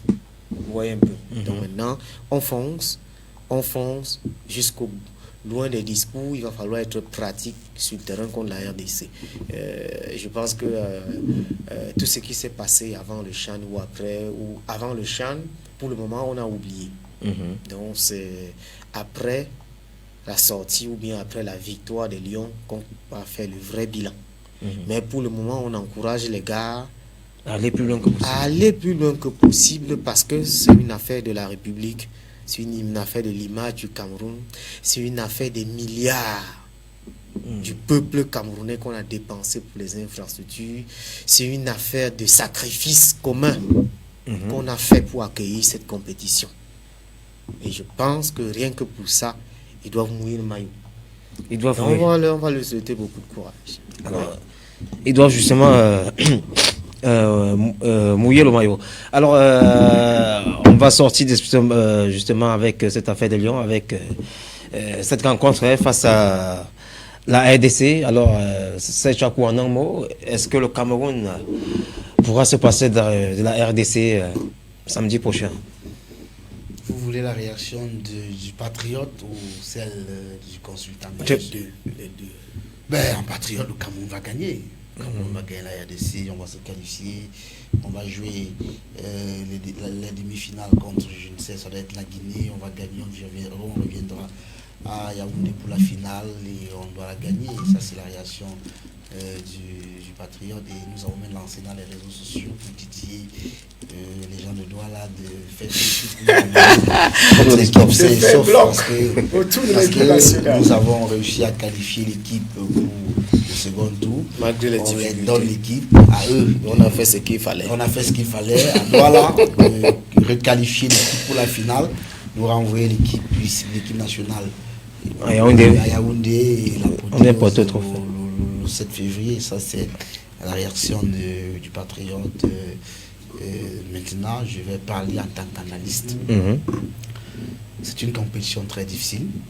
Et au fur et à mesure qu'on avance, les équipes deviennent de plus en plus sérieuses.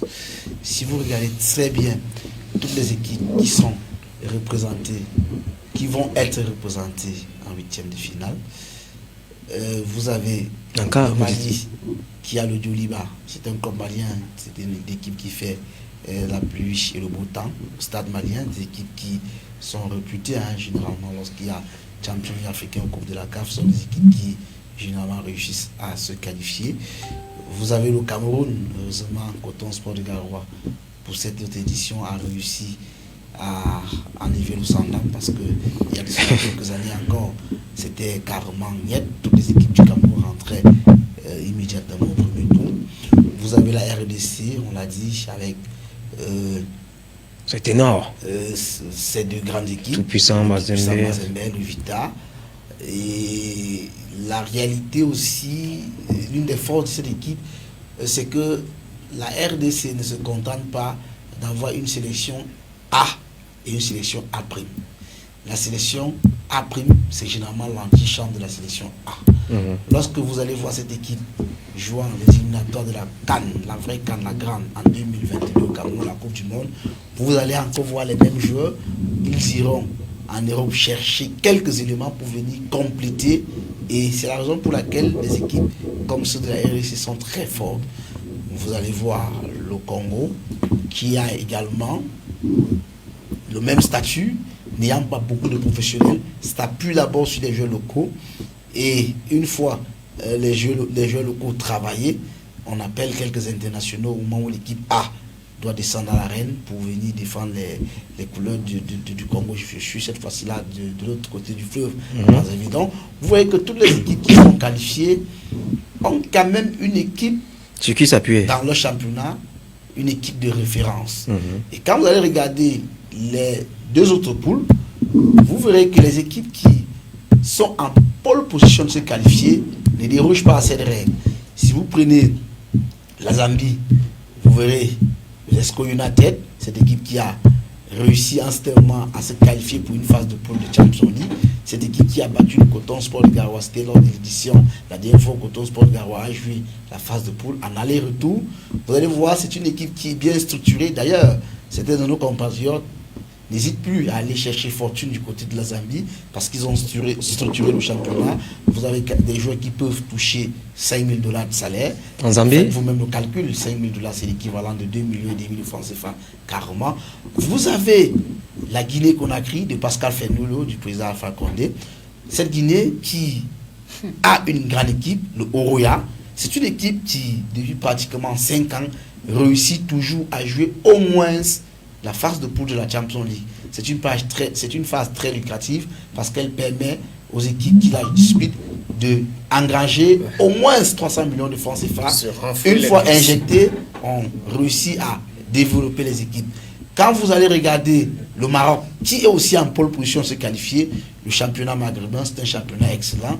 Le War de Casablanca, le Raja de Casablanca sont les équipes qui en Champions League africaine et en Coupe de la CAF réussissent toujours à faire des bonnes choses. Maintenant, vous allez aussi voir une équipe comme le Rwanda, parce que là-bas, de ce côté, avec la politique sportive qui est mise sur pied, on réussi à mettre des jeux dans des conditions idoines, dans des bonnes conditions de travail. Donc, ce n'est pas un hasard, ça ne sort de nulle part. Les équipes qui vont être représentées là sont les équipes qui ont démontré un certain nombre de choses. Maintenant, quand vous regardez l'adversaire du Cameroun, j'ai donné les stats ici d'entrée du jeu. Le Cameroun, les 3 premiers matchs, c'est 45 fois tiré au goal pour 8-4 et 2 buts simplement. La RDC, c'est 36 fois, 18-4 et pour 4 buts.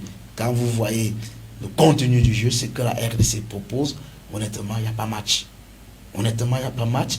Quand vous voyez les staffs, le staff de la RDC n'a pas été chamboulé. Flora Ibengele est là depuis 2016 au moins. Ça veut dire que c'est la continuité. Vous voyez le staff camerounais, c'est un staff constitué de marabouts, où des gens peuvent venir démontrer à un entraîneur qu'on peut gagner un match avec des joueurs blessés au stade. Lorsque vous réunissez tout cela, vous voyez que ça sera très difficile pour nous. Ça sera difficile, mais ça ne sera pas impossible. Ça ne sera pas impossible, pourquoi? Parce que Martin Tungoupili a déjà gagné Flora Ibenge dans cette même compétition-là. Il peut capitaliser sur cette victoire. Nous étions, cette fois-ci, là, c'était au Rwanda, où le Cameroun a réussi à gagner la RDC. Cette équipe qui est tant redoutée. Et quand vous regardez le parcours du Cameroun dans cette compétition, à chaque fois que le Cameroun est arrivé au second tour et s'est fait éliminer, l'équipe réussit à triompher au terme de la compétition. Vous prenez la Tunisie qui nous gagne au tir au but. La Tunisie pas remporté le CHAN. Vous prenez la RDC. Vous prenez la RDC qui, contre nous au Rwanda, réussit à... vous prenez la Côte d'Ivoire qui nous gagne. Non, elle n'est pas vrai. Donc, de toutes les façons, nous avons la possibilité à... nous avons une chance, nous avons quand même une chance. Nous jouons à domicile, nous jouons devant notre public. Les gars sont gonflés à bloc. Nous avons beaucoup de primes. Ces gars savent qu'en gagnant, ils ont touché beaucoup d'argent. Ces gars savent qu'en gagnant, ils pourront avoir des contrats dans des championnats où le talent sera bien rémunéré. Lorsque vous associez tous ces éléments, on va quand même se dire... Ça peut aussi capitaliser. Ça peut passer, mais quelle que soit l'issue de la rencontre, ça sera très difficile. Hein. Quelle que soit la RDC ne pourra pas facilement se qualifier. Le Cameroun, idem, ne pourra pas facilement se qualifier. Ça va se jouer sur le terrain. Ça va se jouer sur le terrain. Et je suis même tenté à dire, c'est un match qui pourra se gagner au tir au but. C'est un match qui pourra se gagner au tir au but. Alors, Christian Djoumou, il y a plusieurs paramètres qui entrent. Hein. Nous ne jouons plus à l'Omisport, nous jouons à Japoma. C'est qui c'est le Cameroun, ça peut être un avantage comme un désavantage. Mais maintenant, l'avantage côté camerounais, beaucoup de joueurs congolais sont victimes de Covid. Oui. Est-ce que ça ne peut pas être un plus pour... sanitaire de l'événement? Justement. Oui. Quand je commence par parler au coach Tungumpile, disons au coach Tungumpile que les Camerounais ont horreur des coachs peureux et défaitistes. Il faut lui dire ça. Vous estimez qu'il est peureux? Attendez. Coach, les Camerounais détestent les entraîneurs peureux et défaitistes. Un entraîneur qui fait 3 matchs avec 3 classements différents est un monsieur qui n'est pas sûr de lui, qui n'a pas d'équipe et qui n'a pas de personnalité. Il est douteux dans ses choix. Donc, pour avancer, il va falloir faire preuve de courage. Tu assumes tes choix. C'est comme ça que ça se passe, loin des intentions, des conseils du marabout, loin des influences des ministres qui sont au palais de l'unité, à la primature. Monsieur, vous avez le choix et vous assumez. Paul Ogben avait dit ça quelque part à l'aéroport. Il est rentré chez lui à Paris. Nous voici. La reconstruction de l'équipe nationale nous a dépassés. Il s'est arrêté dans la zone de transit à Simalène. Il a dit que j'assume. Il est rentré. On était en 2010. Après avoir été dernier en Afrique du Sud. Donc, c'est le coach qui doit choisir son équipe pour aller affronter une grande équipe comme celle-là. Maintenant, la RDC. J'ai vu une équipe de RDC hier paniquer face au Niger. On a la capacité d'influencer ou alors de faire plier cette équipe si on a confiance en nous-mêmes. Maintenant, est-ce que coronavirus, on va utiliser coronavirus comme une arme politique contre les équipes nationales. La question est en train de se poser parce que hier, le médecin du Niger a demandé une contre-expertise avant le début du match. Il s'est avéré que le test Covid-19 demandé par le médecin de l'équipe du Niger s'est avéré négatif, alors que les tests des médecins de la CAF disaient que le joueur est positif. Cela a fait un retard, cela a causé un retard de 6 minutes sur le début de la rencontre. Parce qu'après, les officiels de la CAF sont arrivés, ils ont dit que voici notre test est positif, ce joueur ne doit pas jouer, alors qu'il avait déjà le maillot pour entrer au stade. Jusqu'à ce matin, Florent Ibenge, qui est un fils de l'Afrique, on veut voir ce monsieur à Japoma, samedi. Il fait la fierté de l'Afrique en même temps. Donc, il y a 11 joueurs de RDC, 11 joueurs cadres qui sont confinés. Il va falloir qu'ils sortent de là pour qu'on regarde un vrai match samedi. Arrêtons la lâcheté. Je sais pas, Christian Satosaki, le Cameroun n'organise pas. Moi, je m'adresse à la CAF. Il s'adresse justement à la CAF. Arrêtez les manœuvres politiques Covid-19. Aujourd'hui, je suis positif, demain, je ne suis pas positif. Il faut arrêter ça. Laisser les gens jouer. Je dis, il n'y a que les joueurs qui ont Covid-19. Tous les jours, il y a les spectateurs, non? Comment vous faites qu'il n'y a que les joueurs qui ont Covid-19 tous les jours? C'est le résultat de l'examen. Je pense que pour que cette compétition ait de la valeur au second tour, il va falloir laisser les gens jouer. Vous comprenez? Donc, moi, je souhaite voir une équipe de RDC à 100%. Pour qu'on ne dise pas que le Cameroun s'est qualifié parce que Covid-19 a rongé la RDC. Non. Moi, je veux une équipe nationale du Cameroun qui gagne bien. Justement, avec toutes donc, les armes. Samedi, laissez les joueurs de la RDC jouer, laissez son coach être là. Là, on va battre la RDC, on dira que cette équipe... Même s'ils sont malades. Ça, Serge. Moi, ces choses, je ne sais pas, ces choses-là. Est-ce que vraiment les gens sont malades? Je m'interroge. Donc, moi, je souhaite que samedi, qu'on laisse les gens jouer. On m'a dit qu'aujourd'hui, Florent Ibenge devait faire de nouveaux tests. Il y a encore 5 jours. Pour voir s'il peut quitter en 5 jours l'isolement pour rejoindre la tanière. Donc, je pense que c'est aussi ça, un des défis de cette compétition. Donc, pour la suite de la compétition, je souhaite beaucoup de courage à Antungu Mpile et à ses joueurs. Mais j'insiste, le Cameroun organise des compétitions pour vendre son image. Afficher les photos d'Amadou Aïdjo à Fandena. Un jeune Guinéen va entrer là-bas, il va demander c'est qui là-bas, on va dire que c'est le premier président du Cameroun. À afficher les photos de Mbalpelepe à Douala. Faites ce qui est bien pour l'histoire. Quand on fait le Tour de France, c'est pour vanter De Gaulle et les autres. Donc je pense que on doit profiter d'une compétition comme celle-là pour dire que le Cameroun est uni et indivisible, que le Cameroun est sur la bonne voie. Donc je pense qu'il va falloir faire beaucoup de choses autour de cette compétition. Et pour le match de samedi, ce sera difficile, mais on pourra y arriver. Si jamais les marabouts, les ministres, les réseaux ne perturbent pas Ntungu Mpile. Merci. Alors, nous sortons définitivement de cette émission avec la découverte, n'est-ce pas, de deux footballeurs camerounais qui ont décidé, n'est-ce pas, d'aller faire fortune ailleurs. C'est Chakou parlait justement de la Zambie, qui est devenue, n'est-ce pas, la chasse gardée de beaucoup d'internationaux camerounais de ce côté qui font justement les beaux jours. Parmi eux, un est passé par Fovo de Baham, Koto Sport de Garoua. Lui, c'est Tchambabo. Il évolue du côté de la Zambie. Il fait déjà les beaux jours de ce côté. Alors, c'est Chakou, lorsqu'on parle de Tchambabo, ça vous rappelle quelque chose? Ben, tout ce que je sais de lui, c'est qu'il a évolué au Cameroun. Il a été capitaine, je crois, c'était à Fovo de Baham. Lyon blessé plutôt. Mais de toutes les façons, c'est... Il a joué à Fovo, Lyon blessé, Coton Sport. De toutes les façons, il a roulé sa bourse au Cameroun. Et il a la chance de se retrouver dans un championnat où on a de l'estime pour le joueur. Parce que, comme je disais tout à l'heure, le salaire moins dans ce championnat-là, lorsque vous êtes un peu bon, vous pouvez aussi entre 5 000 $. Faites vous-même le calcul, c'est l'équivalent de 2,5 millions. C'est de quoi préparer une bonne retraite. Et on va cesser de croire que le football n'est pas un métier. J'interpelle Christian qui s'offusquait du fait que les gens réclamaient de l'argent. C'est des professionnels. Et ils ne font pas le bénévolat là-bas. C'est-à-dire, ils viennent jouer. Si un de ces enfants-là se blesse aujourd'hui, c'était bon, la carrière, on ne parle plus, c'est au placard. Donc, lorsqu'ils viennent jouer, Ils doivent toucher leur argent. Et je suppose quand le ministre s'en va, comme il travaille là, il perçoit son salaire. Pourquoi est-ce Il est qu'on- en mission. Il a mission, il perçoit toutes ses primes, il perçoit tout. Pourquoi est-ce qu'on va réfléchir, c'est-à-dire lorsque des enfants vont descendre jouer, c'est à ce moment où on va brandir le vert rouge, on dit le patriotisme. Il faut les payer, c'est-à-dire il faut rémunérer ces enfants. Et vous avez ceux de nos compatriotes qui ont compris qu'à un certain moment, c'est un gros perdant de rester évoluer au pays. C'est l'une des raisons pour lesquelles vous verrez que notre championnat ne sera pas toujours élevé. Lorsque chercher fortune. un enfant a déjà la possibilité d'aller en Guinée équatoriale. Honnêtement, un Camerounais ne devait pas jouer en Guinée équatoriale. Avec tout ce que nous avons, un Camerounais ne devait pas jouer en Guinée équatoriale. Les destinations, on ne devait pas retrouver les Camerounais.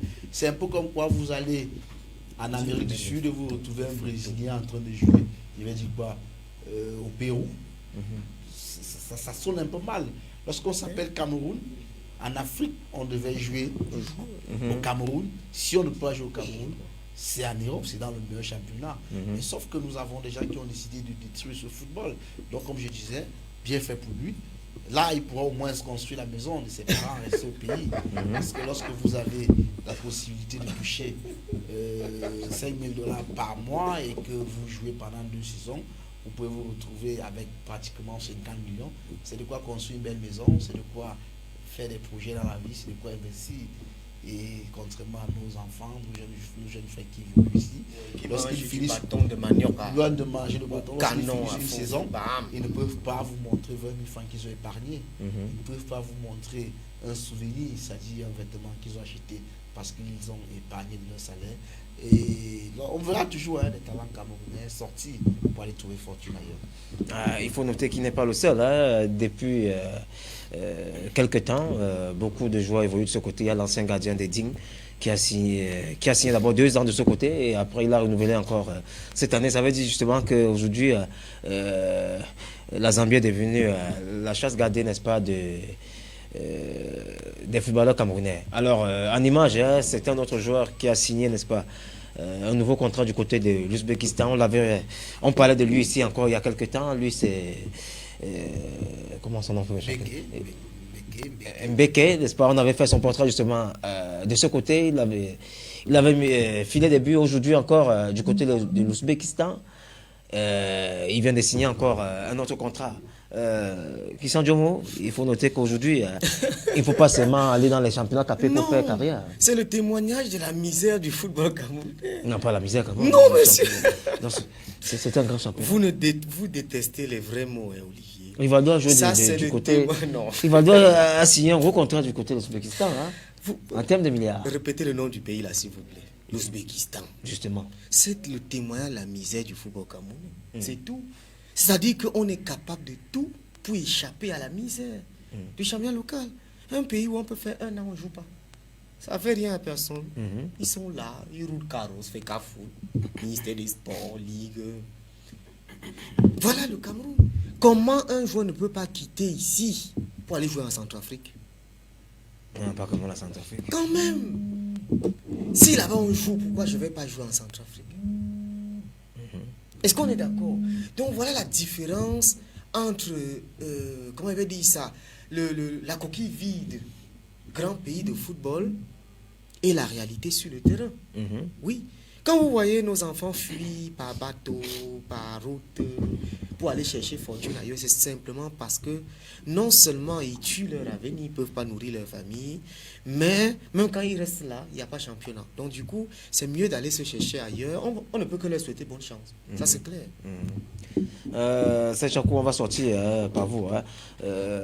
Mbeke, vous avez vu ce joueur évoluer. Il y a quelques temps, il a même joué la Champions, l'équivalent de la Champions League du côté de ce championnat. Aujourd'hui, c'était un nouveau contrat. Peut-être c'est le prix de sa bonne performance.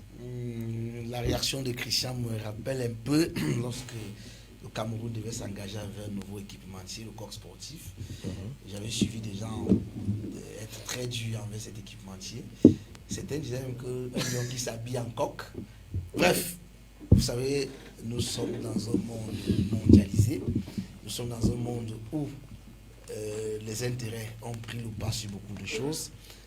Contrairement à ce que Christian venait de dire, l'Ouzbékistan, c'est le nouveau paradis footballistique. C'est-à-dire, vous verrez des joueurs qui ont un certain niveau. Mais ils ne vont pas jouer là-bas. Hein. Ils vont jouer. Non, si. ils vont chercher de l'argent. Mais écoutez... Mais dites les vrais mots aux téléspectateurs, M. Tchakou. Écoutez... Ils ne vont pas jouer au football. Je ne refuse pas. Quand Rivaldo, il va à la retraite. Justement, partout on cherche l'argent, mais sauf que si vous ne pouvez pas avoir ce que vous avez, ce que vous méritez ici, c'est ce dont je rien disais. ne vous interdit d'aller chercher fortune ailleurs. C'est ce dont je disais tout à l'heure. Et pour le cas du jeune Béké, honnêtement, lorsqu'on regarde ses stats, il était prisé par beaucoup de grands clubs. Il était chouchou. Beaucoup de clubs le sollicitaient. Jusqu'en Croatie, il avait des sollicitations. Mais vous savez une chose, le coronavirus va encore ce corona. distribuer les cartes. Parce que quoi beaucoup d'équipes en Europe n'auront plus la manne financière qu'ils avaient par le passé. Ça, c'est pour un bout. Hein. Non, ça va, après, ça va reprendre. C'est déjà en attendant, quand vous regardez le FC Barcelone voyager pas plus parce qu'il veut faire des économies sur les billets d'avion, ça renseigne. Quand vous regardez le FC Barcelone chercher à diminuer sa masse salariale, ça renseigne. Donc vous avez l'Europe actuellement est en crise. Seuls les pays de l'Asie, certains pays asiatiques où il y a des pétrodollars, il y a le pétrole, ces pays peuvent encore permettre à certains joueurs d'avoir le niveau de vie qu'ils avaient par le passé. La Chine actuellement a plafonné, vous ne pouvez plus avoir certains salaires en Chine. Des pays comme l'Ouzbékistan, des pays comme le Qatar, des pays comme l'Arabie Saoudite. On y va pour du tourisme footballistique. C'est des pays où on peut encore vous donner un matelas financier, c'est des pays où on peut encore vous donner un certain confort. Et je n'en voudrais jamais. Moi non plus. À quelqu'un qui quitte Fofou de Bahan ou l'Aigle de Tchang. Pour aller jouer en Ouzbékistan, il n'y a pas de souci. Pour avoir de l'argent, je n'en voudrais jamais. Auquel cas, vous allez, n'est-ce pas, faire le procès d'Alsace lorsqu'il est allé à Djibouti. Djibouti, il perçoit quand même 1 milliard par an. Donc je crois quand même qu'à un certain moment, on ne doit pas faire le reproche à quelqu'un qui s'en va. Et quand vous regardez, c'est désormais, pour avoir discuté longtemps avec ce jeune joueur, c'est désormais un ambassadeur du football camerounais de ce côté.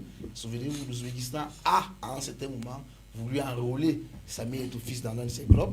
Lorsqu'il est arrivé de ce côté, je vous assure, la renommée du Cameroun, c'est ici qu'on ne nous respecte pas assez. Lorsqu'il est arrivé dans ce club, tout de suite, on lui a proposé le brassard. Tout de suite, on lui a proposé le brassard parce qu'il était camerounais, parce qu'il avait déjà eu à réaliser pas mal de choses dans ses anciens clubs. Donc, ça veut dire, en ce moment, on a encore de l'estime pour nous. Mais qu'est-ce que nous autres nous faisons lorsque nous sommes au pays pour que les générations de ceux qui viendront après continuent de bénéficier de cette team? Des joueurs comme Samuel Eto'o, Tato, Milan ont travaillé, ont hissé très haut le vert ou jaune. Il va falloir en certain moment qu'on continue dans cette lancée. Que les joueurs comme Béké prennent. Que les joueurs comme Béké profitent de cette aura. Et je peux vous assurer, il était en compétition avec des Brésiliens, il était en compétition avec des Serbes. C'est justement parce qu'il est Camerounais que ça a beaucoup milité pour qu'il soit recruté. Je ne vais pas dévoiler le contenu de son contrat, mais croyez-moi, il s'en sort quand même avec un bon pactole. De quoi construire la maison de sa mère rester au Cameroun. C'est possible. C'est avec ce propos de Serge Tchakou que nous mettons en terme à 90 minutes chrono de ce jour. Justin Riake assurait la technique. Merci à Christian Djomo d'avoir répondu présent. Merci à Serge Tchakou d'avoir répondu présent. Rendez-vous mardi prochain. Une pensée à Hugo Bossoquin qui est grippé et qui nous suivait, n'est-ce pas, qui suivait cette émission. Rendez-vous mardi prochain, justement avec la qualification des Lions Indomptables, qui seront probablement en demi-finale.